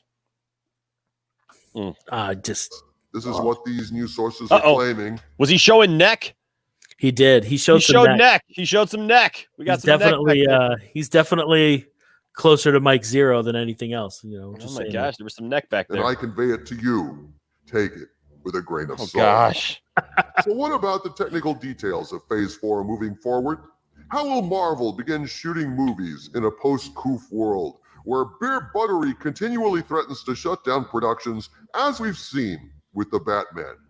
My sources tell me that basically... Like for 2 days. The beer bug. How long was Batman shut down? Not very long. I mean, was it a week at the most? Yeah, and they've been back to shooting. Well, and it was only at the Liverpool location because they're shooting there's a second unit shooting in some stuff in Chicago. Yep. And other places. I mean, so whatever. Yeah. Well, Nerdy, thank you. And that is great. Good. That's great. And you know what? I'll be honest with you. This is much more entertaining than just watching the video on your own. It is. Just saying. Hey, Doomcock, remember that time when there was no female superheroes on the big screen? Yes. Oh, were you complaining then because No. It's he said it was gynocentric. It's phallic-centric. It's all phallic-centric. There's nothing but guys. It's a big old sausage fest of dudes. Like, we need some diversity. No, we can't. It's just heaven forbid, right? I know, heaven forbid that there be a female. Oh my gosh. Like I said, we're so worried about it now. Production on Phase 4 has been shifted to next year, at which time filming will be done at off-site studios. Previously, I reported that Lucasfilm is planning to shoot The Mandalorian in an off-site location. That picture of Lucas. I know. Hey, how's it going? Sorry guys that I'm in this video. He just like totally picked me and put me in this video. Sorry. He looks like a Muppet in that picture almost. He does kind of like, hey guys, what's up, guys? Me. Location, namely a decommissioned Air Force base, where they would be shooting seasons 3 and 4 of The Mandalorian. He's still pimping that rumor. Everyone in the production would be quarantined for 2 weeks before entering the facility, after which time they would live on the base during production, leaving only when their job was done. This bit of information is consistent with that previous rumor, and indeed it seems this production model is being adopted across all Disney productions. No, they're not. They're not gearing up to film Mando right now. They just finished season 2. They're not. They're gearing up to film. It's coming. Obi-Wan. It's coming, folks. Oh yeah, it's going to be awesome. It's coming. It's coming. That diss track, but like, whatever. Look, but here's the thing, guys. Yeah, they're still filming season 2. Yeah, like what he said before. Yeah, but here's the thing. Don't you think that in our world right now, seriously, Johnny, like with everything that's going on, we obviously, all of us who love movies and films and whatever, we want to continue seeing movies and films. I don't know about you. I want to continue seeing movies and films. I want the industry to move forward. I want Mandalorian season 3. I want new MCU movies. Like, even though I'm a DC guy, I want them. Yeah. I want new technologies made and new ideas made. And I want companies like Disney to be innovative in how they're going to film them, because obviously they can't film them out in the open right now like everything else, because we have a worldwide pandemic. You idiot DOOMCOCK. No, it's the beer bug. It's just the beer bug. Shove the beer bug up your helmet, and just, this is stupid. Like, I would hope that they would take he's saying this like it's a negative thing. I would hope that they would have the smarts to take an entire Air Force base with hangars and stuff and make new sets and use the technology that they used for The Mandalorian with that whole new curved, screen background and stuff where they can film against the screen and stuff and it looks real. I would hope that they would take those technologies and use them to the best of their ability to bring us awesome entertainment going forward, instead of just going, well, we can't make movies because there's a pandemic. And then you guys would say that it's somehow Star Wars' fault or Kathleen Kennedy's fault, or, the fault of the people, Matt Reeves, or oh, it's all because of sparkly vampire Robert Pattinson. That's why they had to shut down the whole production, because of the beer bug. Shut up. Like, are you really that dumb? Like, I don't understand why people keep eating up these rumors. And that's the thing. Like, DOOMCOCK is telling you at every chance he can that you're, being very subtly, that you're getting grifted, that he's feeding you crap. But, he loves the fact that his little entertainment lies are making him money. He wants you to keep watching. He's all about the clicks. And the thing that ticks me off about it is that then you see other publications picking it up and presenting it as fact. Yes. That's what ticks me off. Yes. DOOMCOCK wants just a sausage fest of superheroes. My sources confirm this. He does. Yes, exactly. It's a big sword fight. Ooh. And the thing is here, like, yeah, quarantine them for 2 weeks so nobody gets sick. What's so hard about that? You know what I mean? Like, what's so bad about that? Pedro Pascal is getting replaced by a woman. Woman. We're gonna find out. We're gonna. You know what's really gonna tick everybody off is when we find out that the child is a female. Oh, I've thought about that too. Because I'm sure that could happen, but that would just be a twist. And Jon Favreau would not throw that in there just because he's being woke or whatever. Yep. Can't disprove it, Jack. Yep. Like, I don't want to be one of your agents confirming that, but, We won't ask how. No, I mean, seriously, what's so wrong about that, even if they are doing that? There's nothing wrong with that. So, I'm sorry, go ahead. No, yeah, it's crap. He's making it up. Is that like I'm trying to decide if that's a Bic Lady Razor Shield thing, or if it's like a cheese grater. If it's a cheese grater, Like, No, I or you know, it's a heel. It's like a heel grater, like where you get like the dry skin off your heel. Oh, that What might be. is. It's reversed, and it's like that's what it is. It's like get the dry skin off your heel and stuff. He's got his Oh, little tiara on. That's so cute. All right. so sweet. Various off-site filming locations are being named after Disney characters, codenamed Mickey, Minnie, Donald, and so on. The big news here is the new shooting technology developed by Jon Favreau and his team. Favreau. Yep. Not Favreau. Favreau. Okay. Now look at this picture. Look at this picture. And here's the thing. In this picture, you see that the background goes up to a certain point, and then that's the ceiling above his head. Yeah. Of the place that there's this is a wraparound thing right here that shows it's a technology that they're using to be able to put these people in any environment. And if you watch The Mandalorian season 1, you can't tell. It's not like green screen. You can't tell. It looks absolutely fabulous. Yeah, it's absolutely amazing. And so now we know that Doomcock has watched, the stuff on, because this was one of the things on Disney Plus. Didn't they talk about this technology on that? Yeah. Yeah. And it's like, it's so whatever. Make it happen. Yeah. So I'm telling you, something like that's going to happen, Christopher, and he's going to be ticked and blame it on emotions. Well, and here's the thing. He's gonna claim that like Kathleen Kennedy forced it, made him, even though Kathleen Kennedy has no power whatsoever. Why he hasn't attacked Cara Dune? Why do you think? Because she'd find him and kick his butt? Because no, I have a theory on this. Okay. Because Doomcock's other persona is, this far-leaning right-wing thing.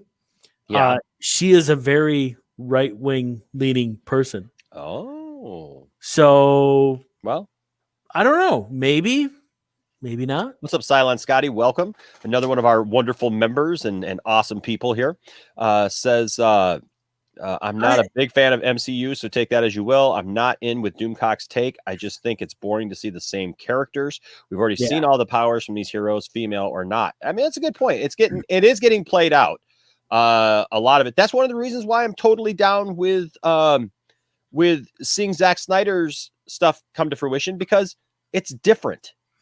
Well, and I'm excited about the animated What If show that Marvel's putting together for Disney Plus.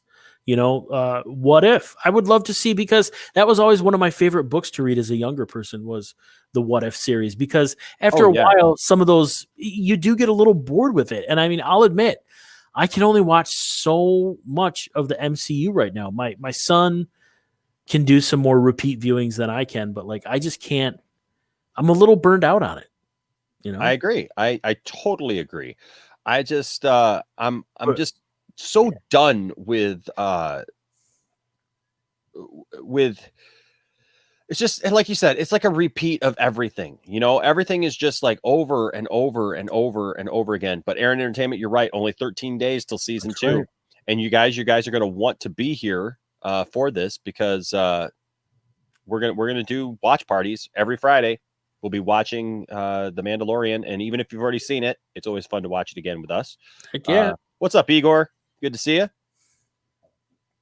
But yeah, I mean, let's it's all right with me. Like, do something different. And I think that like adding female characters is different, obviously, than what we've had, because we had one female character throughout like all of like the original phases leading up to end. I mean, we had a couple. I take that back. So we had Black Widow, but she was like the major female character, right? And she was like the only one like in big with the Avengers. And then you had Gamora, who was in with Guardians of the Galaxy, but that was a dude fest with one woman. You know what I mean? So it was like dude fest, one woman. We got even DC, folks. I mean, it's like you got a bunch of guys and Wonder Woman. Well, and then we saw what the Justice League did with that. They oh really, my gosh. Yeah. Oh, can you imagine? You would. That's why I said, like, if it was female Baby Yoda, it would kill him. He would freak out. He would freak. You know what they would do, Johnny? If they found that out, and they found out that Kathleen, was the one who did it, it might look a little something like this. That's great. That's awesome. That's fantastic. Oh my gosh. Oh, thank you. Thank you so much for that. Thank you so much for that. That was that was M. Ross. Thank you, M. Ross, for sending that to me. That's fantastic. See, this it's interactive, baby. We have fun. Like in this episode alone, guys, we've already had people like making stuff like as we go, right? I mean, that's just fantastic. That's just fantastic. We got this, which is just a thing of beauty. It's just a thing of just it's gorgeous, and then this is a fantasy come true. Like so, like I literally just from my brain to your talents. To the screen right here. Like it's in real time. Time to invest in bleach. Oh yeah. Doomcock has Disney Plus confirmed. He does. I mean, we know what he does in his spare time. Yeah. But like I said, look, this technology is awesome. This is what they should be doing. Why would you talk about it negatively like them filming this way and protecting everyone a bad thing? Is going to be widely deployed across all these productions, both as a safety measure against the beer bug, which will allow cast and crew to shoot exotic locations without leaving the studio and exposing the cast to risk. Oh, yeah. Great. And as a cost-cutting measure. As a cost-cutting measure. Whatever. Yeah, because they really went out to, several different planets to film Mando season 1. Doomcock doesn't understand that it's not real. After they got back from filming scenes on Tatooine, I was told. My sources say that this is a documentary about the Mandalorian. I'm surprised he didn't come out and go, I'm upset. They threw away the green screens that Lucas used in episode 3 and replaced it with this technology. Oh my gosh. What? He's still looking. You're only halfway through his self-estimate. I know. We got to get through this video. All right. We got to get through this. Being the mother of invention, this technology is being fast-tracked for wide-scale deployment across all Disney projects. Awesome. And my sources say Disney will be light years ahead of all other companies as a result of this amazing new production technique. But Lucasfilm will let you use it if you pay him enough. Technique, give me a break. which uses what was essentially a gaming engine and a curved screen that can render artificial environments with photorealistic results rendered in real time, not only saves money, it cuts down radically on production time. Yes. These sources claim that right now... And look, as long as it looks as good as it did, like, dude, you'd never know. Go back and watch Mandalorian season 1 and tell me that you can tell that those are not real backgrounds. Yeah, you can't tell. You can't tell at all. Until I found out about this, I didn't know. And I'm not a big fan of like just putting a bunch of green screen stuff up or whatever. You know, it's one of my biggest complaints actually about the prequels. And this doesn't look anything like that. This looks real. So it's fantastic. So what's the problem? The existing production pipelines, it takes roughly 9 months to a year to film a TV show and about 2 years, give or take, to finish a movie. Okay. But with this new technology, Disney can cut those production times way down. Excellent. With a TV show being finished in 6 to 9 months. Fantastic. And a movie can be cranked out in a year to 18 months. Yes. Perhaps yes. even less. Yes. Oh. All right. Well, give Doomcock money. Here's a band. I like that. Okay. Hearing that more TV shows and movies were on their way in an expedited speed, my agents asked the sources about the stars associated with the projects. Okay. In particular, noting that Ryan Reynolds had been rumored to have a new contract for a Deadpool sequel, and having heard of other people getting new contracts for the MCU moving forward. First of all, so he says all this very sarcastically, right? Like, almost like it's a bad thing. Yeah. How is this a bad thing? I mean, and then it wasn't Ryan Reynolds. Yeah, I'm almost the same way, Barcelona. But like, wasn't Ryan Reynolds? Wasn't there like something confirmed in the trades recently? I'm trying to think about a third Deadpool. Or I mean, I think they've been talking about it. They've gone back and forth. It was happening. It was dead. It was happening. It was dead. It was happening. It was dead. And now it looks like it's happening again. So I really hope so. I love Deadpool. Like, what's wrong with that? I mean, and if they have to use that technology to make it happen, great. Who cares? Yeah, as long as it looks good. What do I care? It looks good. I mean, yeah, exactly. As long as the product is appealing to you, what does it matter? Female Deadpool confirmed. Why haven't we heard anything about Brie Larson? Isn't Brie Larson going to be a big part of the MCU moving forward? These sources said Brie Larson could be on her way out the door. Bullcrap. Wait, hold on a second. So Brie Larson goes from controlling everything and controlling the world to all of a sudden she's on her way out. Talk about making stuff up just to like get people riled up. Seriously? Feed the hate. Feed the hate. So now Brie Larson's on her way out. Caught my agents by surprise, to say the least. Yeah. When they asked the sources why Brie Larson might be gone, they replied, quote, "No one wants to work with her. To put it simply, she's a bitch." End quote. Oh, whatever.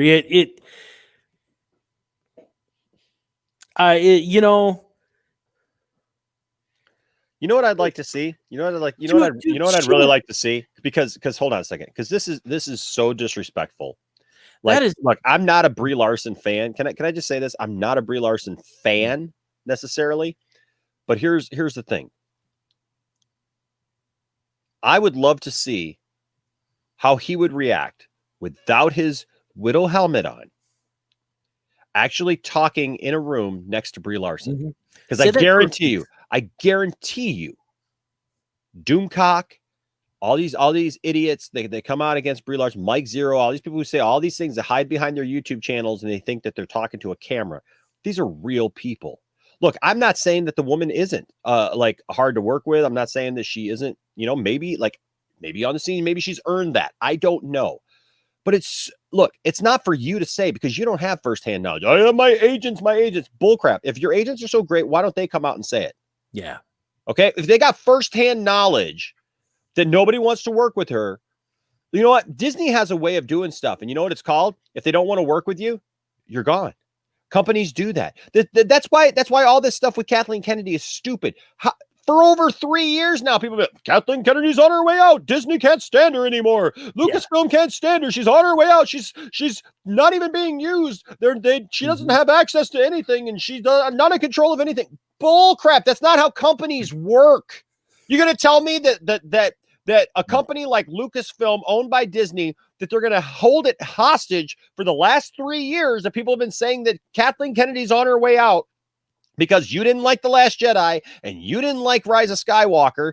Look, I wasn't happy with Rise of Skywalker either, but this idea that you're going to hold an entire company, the president of the entire company is going to hold it like captive. Yeah. Right? For 3 years without a real person steering the ship. Bull crap. That's not how the industry works. If they really wanted out, you know what? They would find a way out. They would let her go and they would say, hey, we had some differences or whatever of opinions, or hey, she's wanting to follow her own way and wanting to go on to something else. And that's what she would do, ladies and gentlemen. And then she would be gone and they would hire somebody else. And it would not be George Lucas because George Lucas doesn't want to come back. George Lucas did not sell his Star Wars and Lucasfilm to Disney for $4.5 billion to just come back and work for Disney. You guys are full of lies. It's a crock of Johnson. It's absolute garbage, bullcrap news. And if you believe it, I'm sorry, but I question your sensibilities. I question your ability to actually look at truth and lies and actually weigh them out. Like all of you on YouTube who comment, anybody who comes to this video later and you're like, oh, you're just being mean to Doomcock. You're just negative. You're just part of the problem. All these stupid comments and emails and things that I get from people saying all this garbage because you hope against hope that George Lucas will return and save your Star Wars, whatever. I don't even know what that is anymore because The Mandalorian is moving forward. All these other things are moving forward. All these movies are almost a year to 3 years in the past, and you're still griping about stuff that happened before. Look to the future. The future is bright. You love The Mandalorian. Everybody's excited for Mandalorian season season 2. So if that's the case, what do you got to gripe about? Why would you do what Doomcock says and stay angry when the current thing that's in Star Wars is awesome and it's good and it looks good and it sounds good and everything about it seems good? Why are you griping and complaining? Why are you worried about Brie Larson when there's never been anything that's come forward or been said about Brie Larson ever being in Star Wars besides Mike Zero's supposed interviews that don't exist? But you'll take it with no sources whatsoever. This is the problem. These are the same people who go to We Got This Covered and Cosmic Book News, and you're like, oh, look, they're making this. And it never happens. You're like, oh, I was disappointed because they were going to make that in the studio. They went this other way. And like, I know it's because they've got an agenda and they weren't listening to the fans. Bull crap. Like, do I have to go on a rant anymore about this? This is like ridiculous. This is like, I seriously question people's sanity, Johnny. Like, I don't understand what people think is really happening, like how the business works. They act like it's not a business, like it's a charity to cater to your thoughts on something that like they're going to seriously like go to the library and sit down with us all and put us all in the Indian style and say, okay, little boys and girls, what would you like to see in Star Wars? Who would you like to see be the hero? Would you like girls or would you like boys? Would you like this or would you like that? On your MCU, would you like a girl team up or would you like just like a bunch more guys? Or what would you like? Hey, Brie Larson, we're not going to talk about her for a little while because guess what? They're making other films. We're in the middle of a freaking pandemic and they're trying to figure out, as you just stated, Doomcock, how we're even going to make the films to begin with. And just because you haven't seen some news in a little while about Brie Larson, now, oh, she's gone. They hate her. She's gone. Oh, Captain Marvel made $1 billion. You don't think that they want to make another one of those movies? Exactly. How much do you think Disney's like, look, all things aside, rest in peace, Chadwick. Okay? Yes. But let's put aside emotion for like 2 minutes. And let's talk about the fact, don't you think Disney's scrambling trying to figure out what they're going to do with their $1 billion franchise of Black Panther? Exactly. I mean, don't you think for a second that Disney, like, they're obviously people on a human level, like, there's all that, but like everybody calling for like that they never make another Black Panther movie. Black Panther is integral to their stories. They're going to do something. And it's a great, there's all sorts of great material to draw from when you're looking at Black Panther. And it's just, it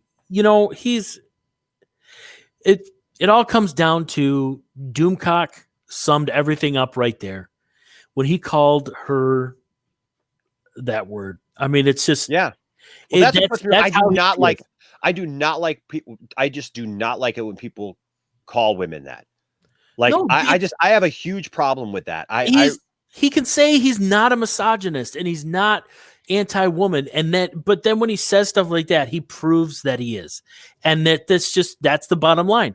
Well, thank you, Jack. I'm glad you could make it, buddy. And then it's just he is. There's nothing else he can say to prove it otherwise. No, I have a huge problem. Look, I want, and this is just quick side story.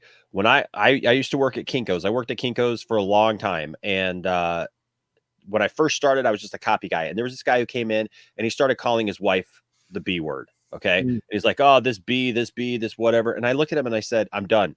I said, if you're not, I'm the guy helping him at the counter and he's like getting business cards or whatever. And I just told him, I said, if you're going to keep calling your wife a B, I'm done. And he's like, oh, well, like sometimes women just be that way. And I'm like, nope, I don't know. And I would never call my wife that. So, because that's my wife. Yeah. Right. That's my wife. Like, and if my wife is that, what does that say about me? Yeah.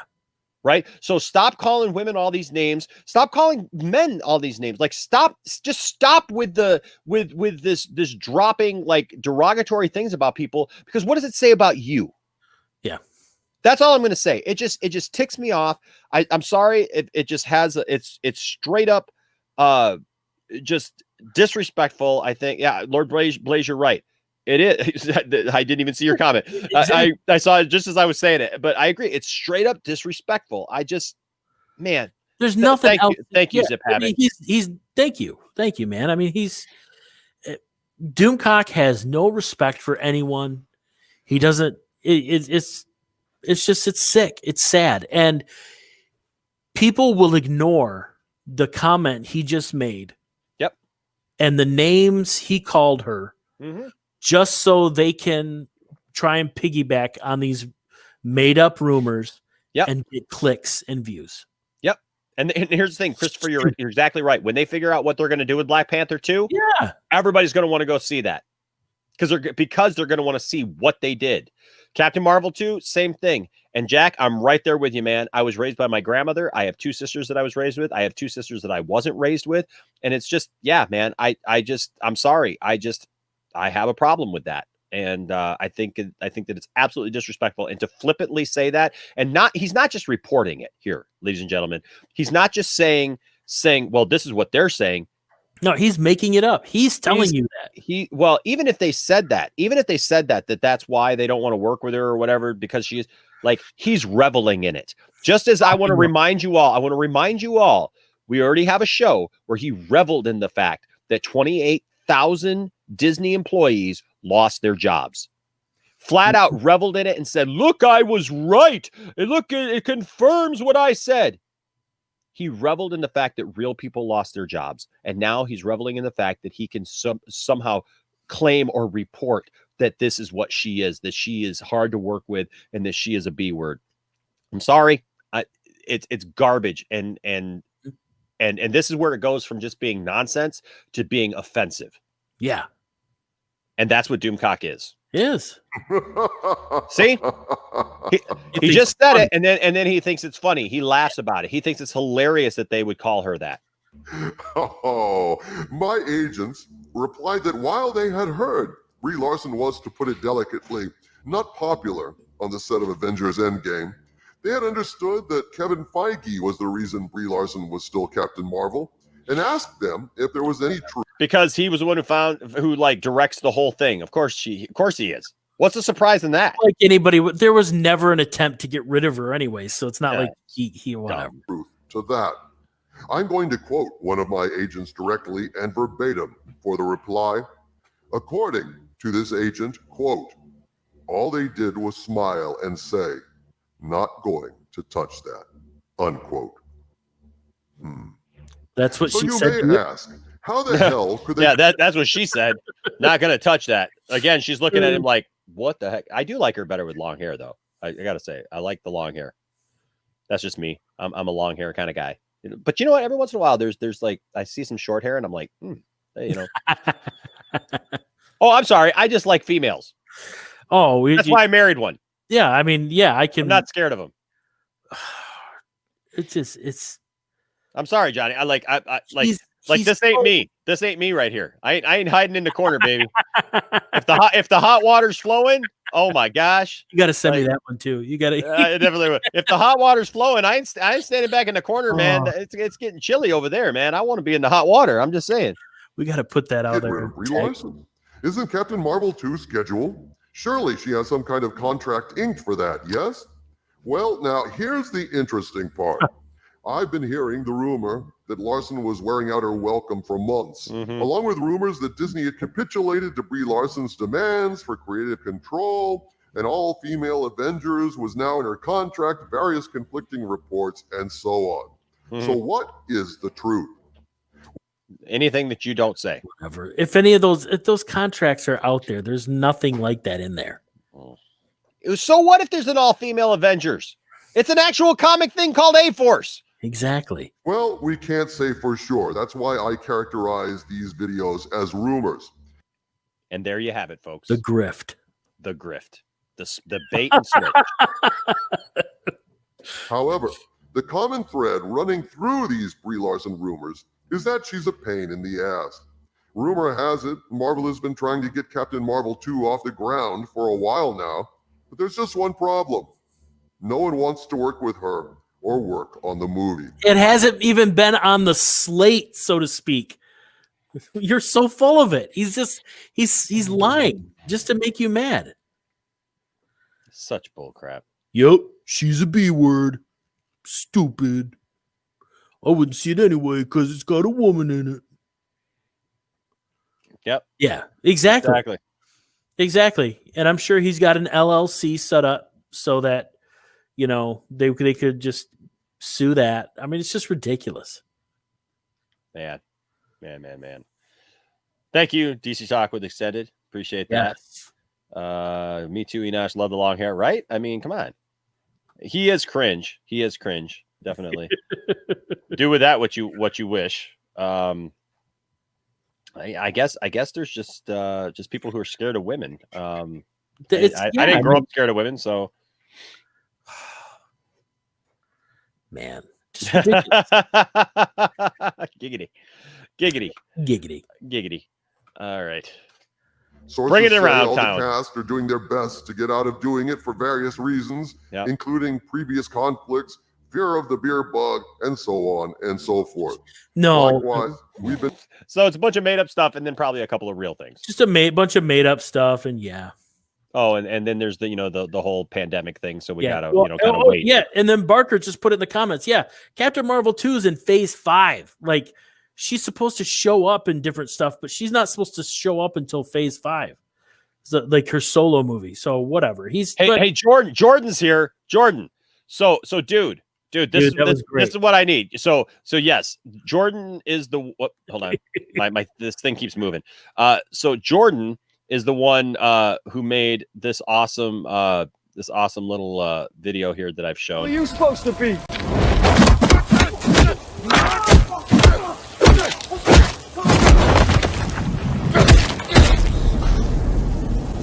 I'm vengeance. So Jordan, I don't know if you heard earlier, we were talking about you, man, but we were talking about this scene from Weird Science and the fact that both Doomcock and Mike Zero, like, were scared of Kathleen Kennedy. We were talking about the movie Weird Science, and we said, like, somebody sent this in. That was M. Ross sent this in because he heard it. He made the picture of it. Is the scene that they're in the shower because they're scared of women and Kathleen Kennedy. So I was saying, dude, you totally need to make me another one of these videos with Doomcock's head and Mike Zero's head in there with Kathleen Kennedy from that thing with Weird Science, dude. That'd be hilarious. It would be fantastic. Be hilarious. It's fire. Yes, it's fire. Yes. Bruce from Krypton. What's up, Bruce? Get there. Yeah, it's fantastic. So yeah. Is he mad Bree has more subscribers than him? He's over there holding him. He's over there protecting himself, like, so he can't be seen, and stuff, because he's a little tiny weenie, and he's like, oh, she's got more subscribers than me. Oh no. Oh no. Wait a minute. So there's that.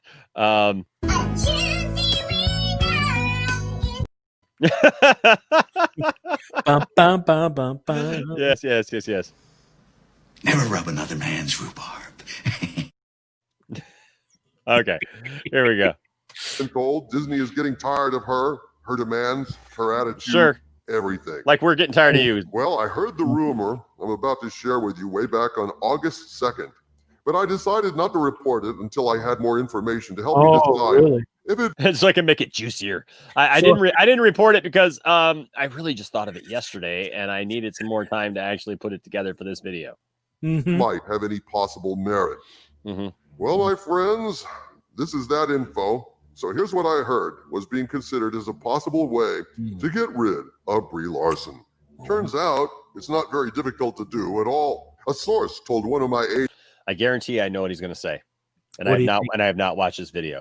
All right, what do you think? Because I've seen this thing going around. So there's this because in the comics, Rogue from the X-Men, she took away all of Captain Marvel's powers. Yes. Right. Yes. And so there's this rumor. I guarantee you this is what he's going to say. I just guarantee you this is what he's going to say. Because they're talking about bringing the X-Men into the MCU, and so there's this big hope right now that's how they introduce Rogue into the MCU, is it takes away and then they can get rid of Brie Larson. I've seen that rumor, and I guarantee you that's what he's going to say. And if he says that, that's not his. No, that's not his. That's been on 4chan, Twitter. That's been all over the place. That's just, and it's only because it's from the comic book. So okay, I guarantee you that that's what he says. Let's go. Okay, let's see. Agents. Now that Disney has acquired Fox, They could simply have Rogue from X-Men pop up and take Captain Marvel's powers. And I'm telling you, I did not see that. Oh man, you're right. That's my idea. I came up with it. This is awesome. I could subscribe to me because I'm so awesome. Shut up. Hashtag Enosh was right. Enosh was right. Oh my gosh, 4chan all the way. My agent said, wait. You mean to say they will cast someone for Rogue and she will just stroll up and take Captain Marvel's powers and take Brie Larson's place in the MCU? No. The source confirmed this was an option that had been discussed. Let us all hope that option gets exercised, my friends.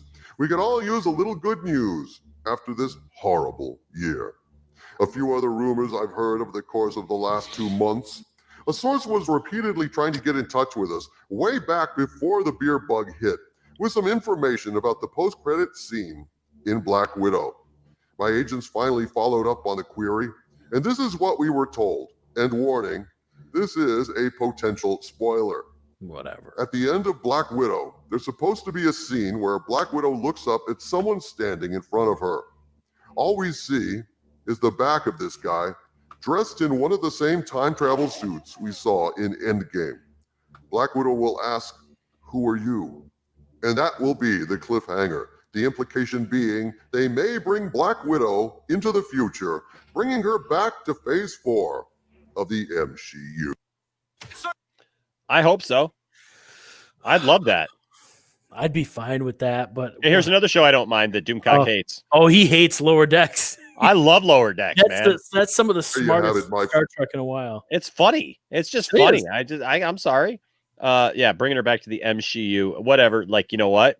I hope that they do bring her back because that will be awesome. He's so full of it, and that could be. I've heard someone else mention that post-credit scene. Mm-hmm. Maybe there's truth to it, maybe not.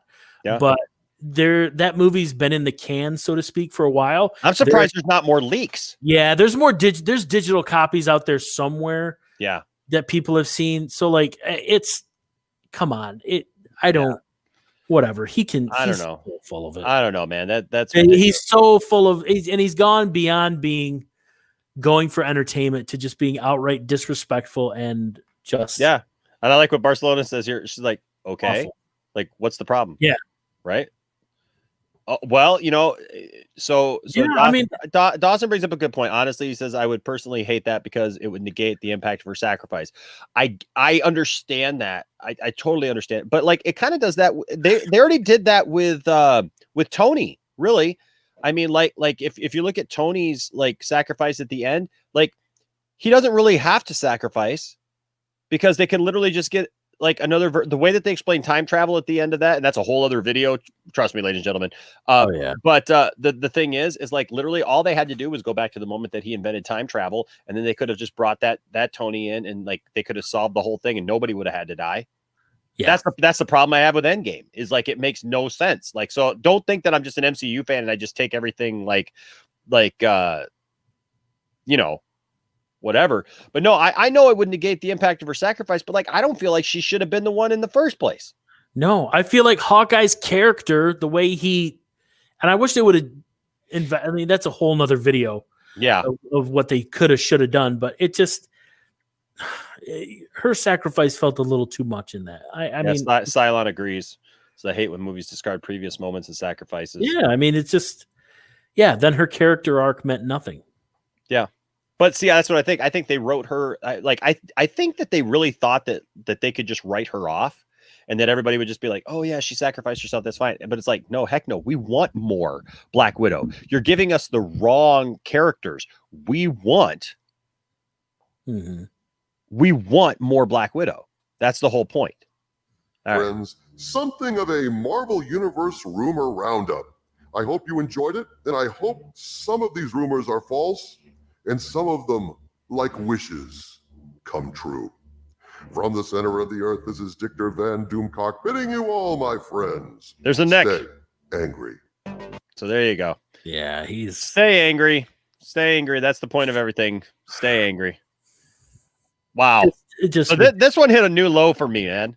He got he was offensive before, and he's just been offensive again. And yeah, you know, I mean, it was just super offensive to me. Like when you start literally talking about females in that respect, it just, oh man.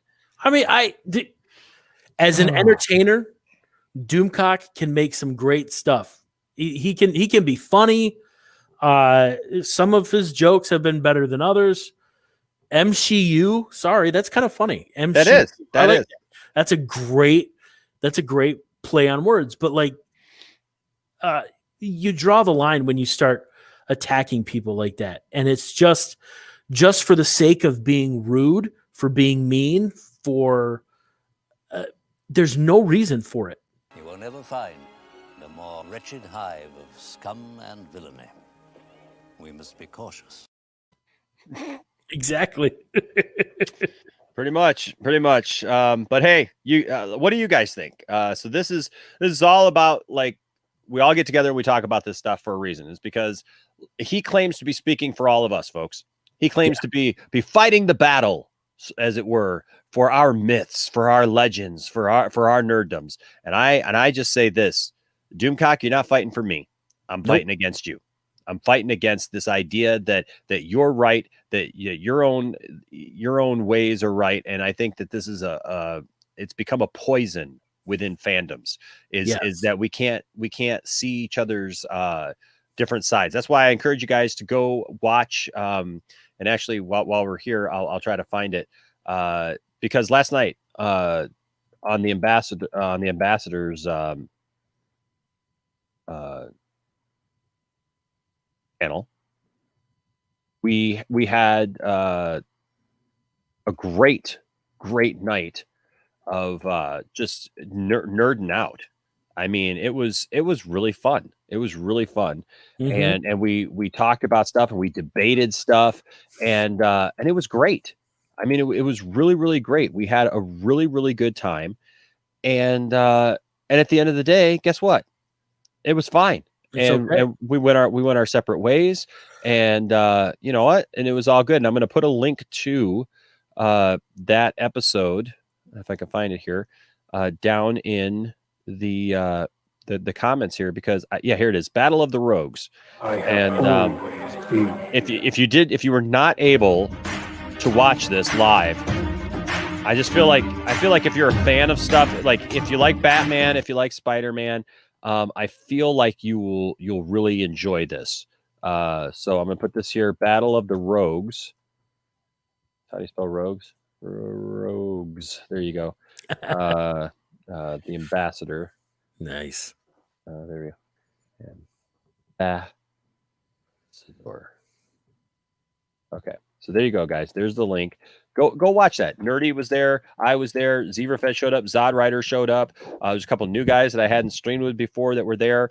And it was fun. And we had a good time. And that's how it should be with these fandoms. We shouldn't be telling everybody, and there was a couple of times we got into heated debates, and it was like, no, I feel this person, because we would have one villain against another villain. Like we got into a thing of like, who would win between Poison Ivy and Ra's al Ghul?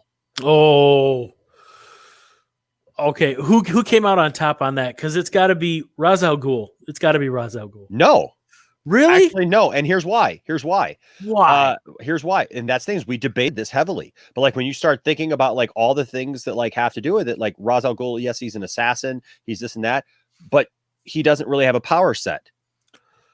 He's an assassin, yes, but she has a power set that when you actually break down what she can do using poisons and pheromones and various things, like he can't get back to the Lazarus pit. He can die. He can be killed, and she controls all plant life altogether. So you're talking being able to squeeze the life out of him, choke him, kill him with trees, kill him with all these different power sets.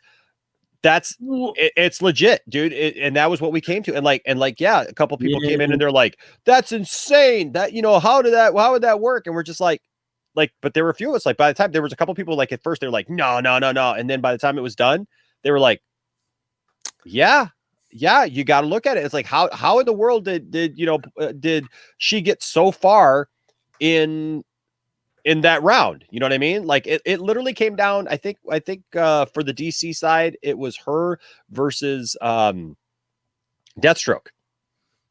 Who came out on top of that? Deathstroke Deathstroke won that, right? But because he's totally under. I think he's underappreciated. Absolutely, but he's got a healing factor. You know what I mean? Very similar to Wolverine, and all those things. But like everybody thought that it was going to come down to the Joker versus the Green Goblin, right? And I'll just say this: it didn't. It did not. It did not. And I think we got into a little bit of like how underappreciated Venom is.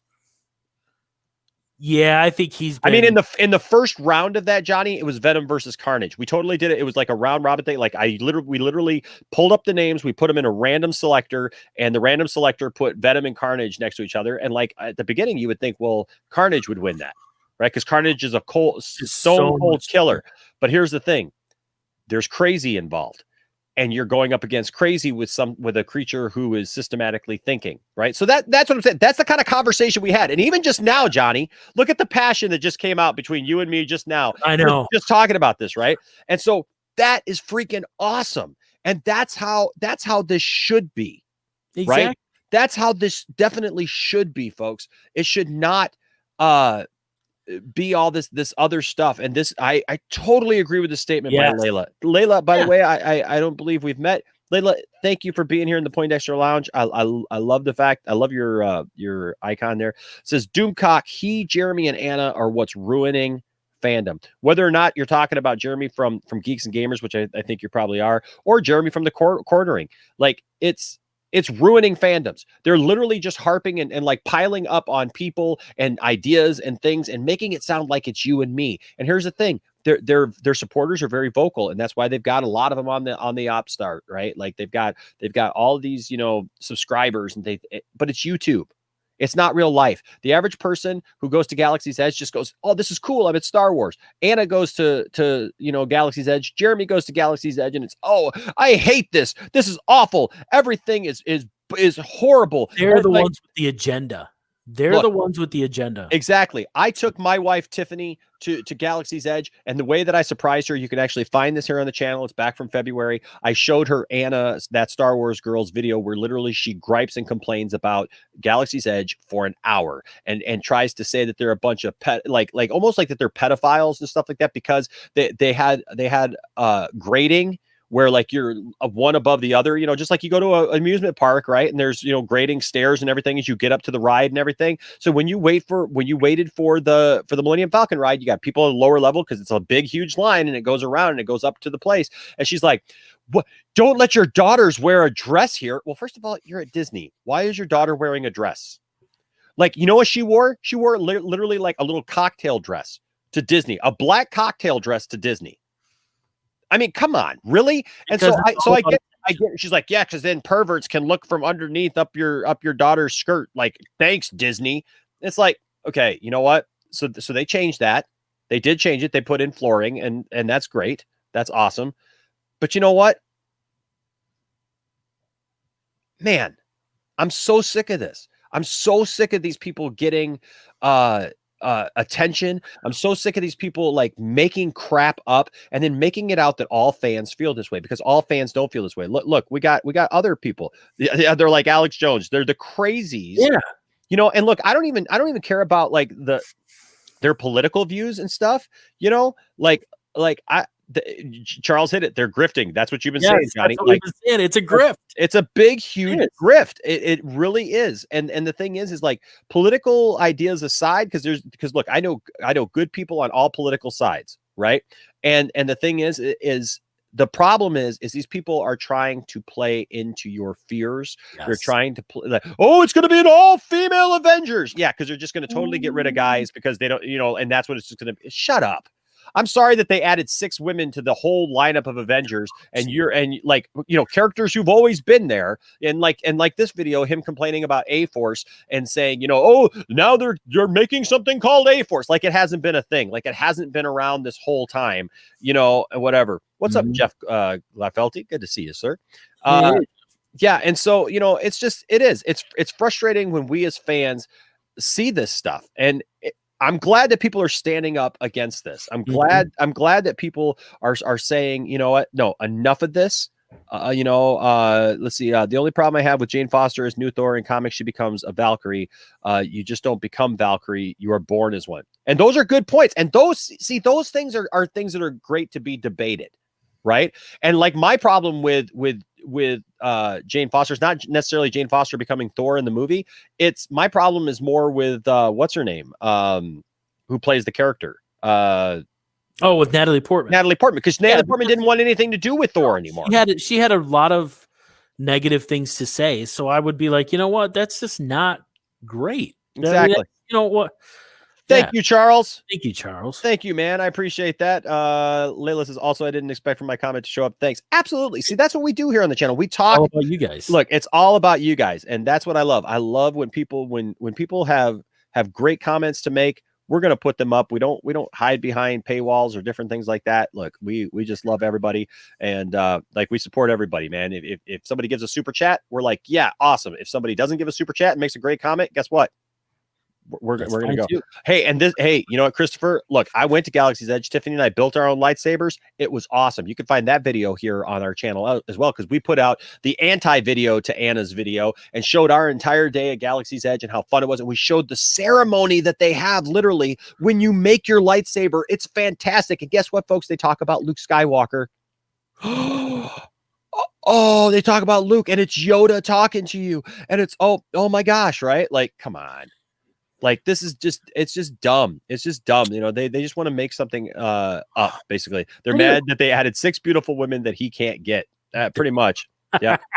Yeah. They can't get. Yeah, absolutely. Absolutely. And so look, that's what we're here for. That's what the show's about, ladies and gentlemen, is we give our 2 cents on nonsense. When the nonsense signal goes out, thank you so much to Dawson. Dawson, this is awesome.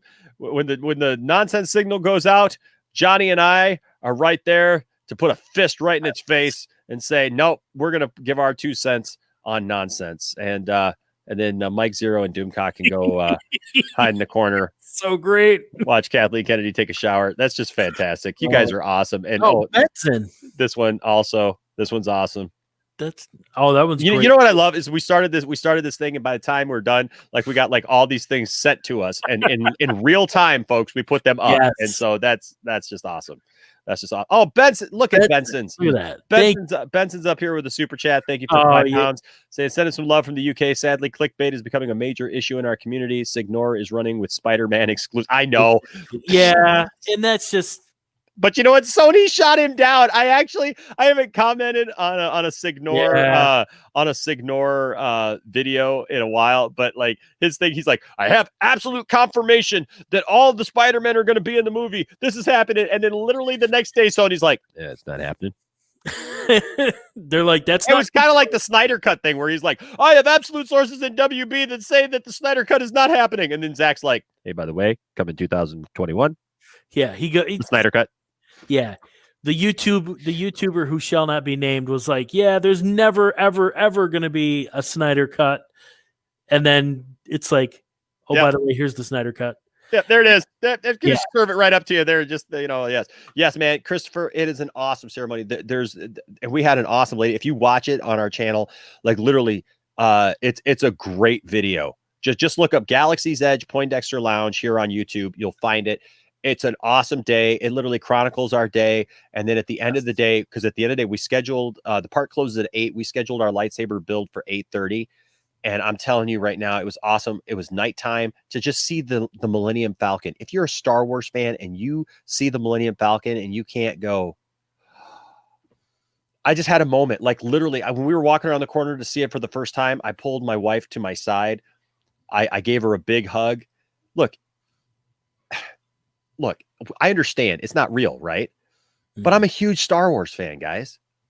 Like, Star Wars is so much life to me. Look at my background here. This is not like green screen. I got toys everywhere. I'm surrounded by Star Wars and pop culture and things. This is who I am. And the thing is like, when I came around the corner, I just hugged my wife because I knew the Millennium Falcon was there, and I just hugged her, and we had a moment. Like, when Anna the Star Wars girl saw the Millennium Falcon, she's like, oh yeah, and there's the Millennium Falcon. Don't call yourself the Star Wars girl if that's your reaction to seeing something awesome like that. No. Like, you know, I got to be in the Millennium Falcon. I got to experience that, man. And then, like I said, the ceremony's awesome. It talks about the lightsaber and what it means, and you get to pick your crystal, and you get to pick the parts that you put it together, and you're next to other people who are putting theirs together. Yes. And it's just fantastic. It's so awesome. And then at the end, you all hold up your lightsabers like a Knights of the Round Table kind of thing, man, around this table. And it's just like, it's awesome. It almost makes you cry. What's up, Jeff? Jeff Glefelty here, with a $4.99 super chat. Thank you so much. Doomcock versus Mike Zero 2020. That's what it feels like. The choices are out there. Oh my gosh. You're so awesome, man. Thank you. Yeah. You know, it is what it is. We're fighting. We are fighting. Yeah. Signor should say that the air cut isn't happening so that it can get announced. I love it. Yes. You can buy Jedi robes. They don't have them there, but they have them really good. Yeah. They give the history. And adults can't wear that kind of stuff there either. Yeah, they do give the history of the lightsaber and stuff. Thank you, Jeff. You're awesome, man.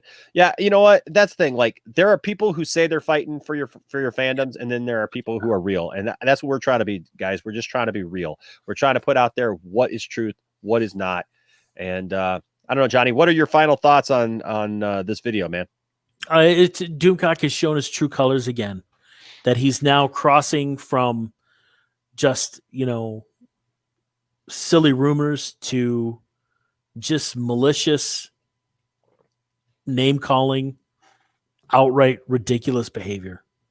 I mean, that's just the things he said about Brie Larson were wrong, and they were rude, and they were just, you know, ridiculous. They were uncalled for.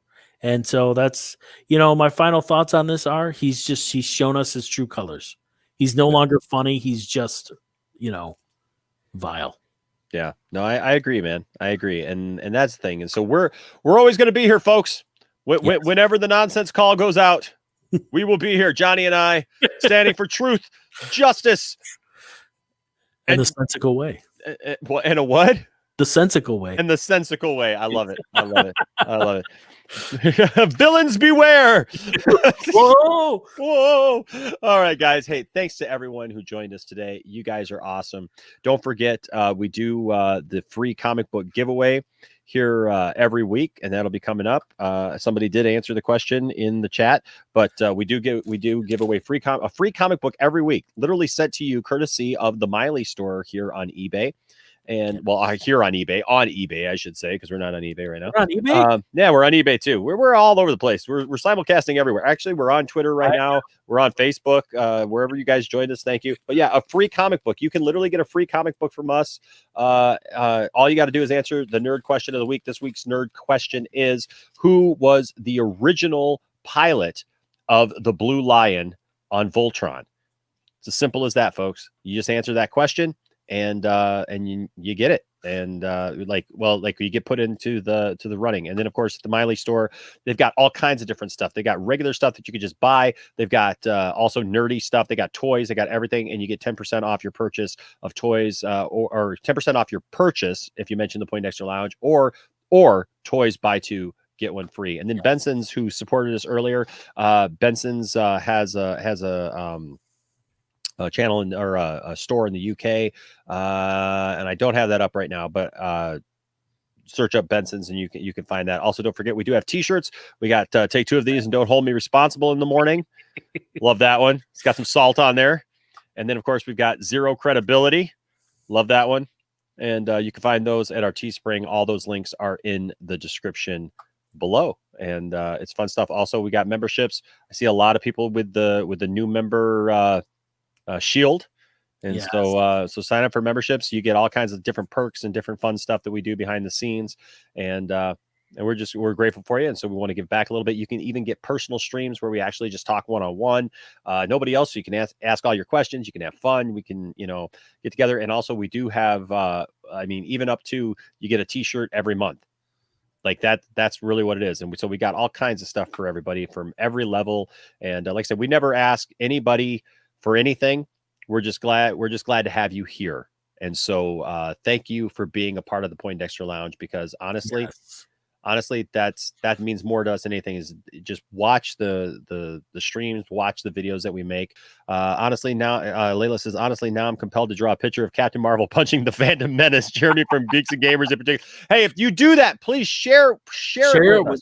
Yeah. Share it with me. We're on social media. All of our social media links are down there. Also, I don't know if it's down in here, but you can also reach us at poindexterlounge@gmail.com, where you can email us stuff. Once again, thanks. Oh, thank you. Thank you guys. You guys are awesome. Doomcock is a Crocker Johnson, as he said before. And you know what? We're just we're going to keep doing what we do. Right, Johnny? Oh, heck yeah. We're not stopping now. Christopher, good luck finding the salt. Doomcock took it all. We all used right, a lot guys. of it today. Well, hey, that's the show. Thank you guys for joining us. We appreciate each and every one of you. We put the smackdown on Doomcock, I think, once again. And to me, that's This is so wizard, we brought it, man. We brought it and put the smackdown. Where are you supposed to be?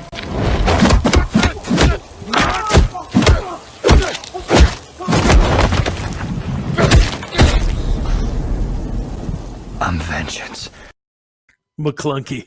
There you go, guys. Hey, thanks for joining us today. And tune in next week. Look, we'll have stuff in here. I got a couple interviews that we're doing. I'm going to be interviewing Stephen Alton, who wrote the books The Meg that got turned into the movie. Where I'm going to be interviewing him. And also, I just confirmed I'm interviewing John Schlitt, who's one of my musical heroes. I got to play with him, Grammy Award winner. I'm going to be interviewing him Wednesday, so I'm not sure when we're going to do that video. It won't be live. We're going to pre-record that one. But good stuff is coming. And then next week, guys, clear your schedules for Friday and Saturday. That's all I'm going to say. I can't tell you. Next week, I am renting a movie theater. I rented a movie theater, and we're going to have people. Johnny, you're going to be there. Oh, I know. Yes, we're going to definitely shoot some video. It's going to be fun. We're watching The Empire Strikes Back. It's a private viewing. And let me just say this. I will just say this. It is definitely Poindexter Lounge involved. We got people flying out for this thing, Johnny. It's going to be awesome. I can't wait. My son and I are going to be there. Something just fell. I don't know what the heck that was. Okay. Maybe Doomcock has agents in the toy room. Maybe. But yeah, we got people literally flying from out of town, from all over the country to be here for this event. It's going to be fantastic. And so we're going to definitely chronicle the whole thing and have lots of video and fun with this. And you guys are going to be shocked, I think, because there's going to be stuff that we've talked about wanting to do that we haven't been able to do with other people. And so I can't wait, Johnny. Friday and Saturday is going to be so much fun. You guys are definitely going to want to keep an eye out for the stuff that we do. So with that being said, thanks to everyone who participated today. Thanks to everyone in the chat. Thanks to Dawson and M. Ross and who else sent a picture? I'm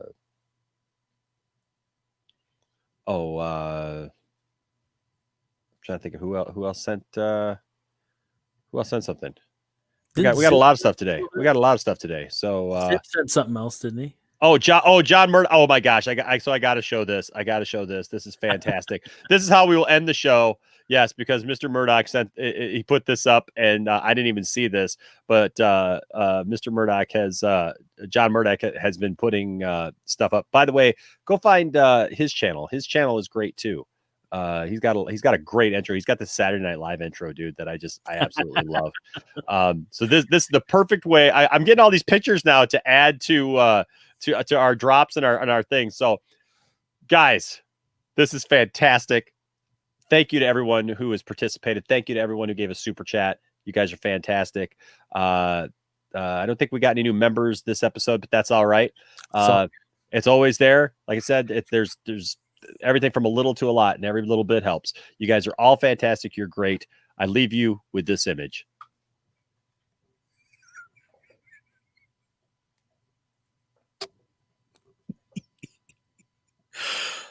That's great. That's kind of written all over it. Stay nerdy, everyone.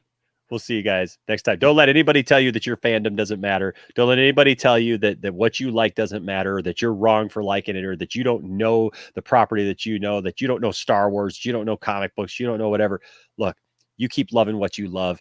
Yes. And you know what? There will always be a place for all of you here in the Poindexter Lounge. And we don't hide in the shower, baby. No, we don't. All right, guys. We'll see you next time. Bye.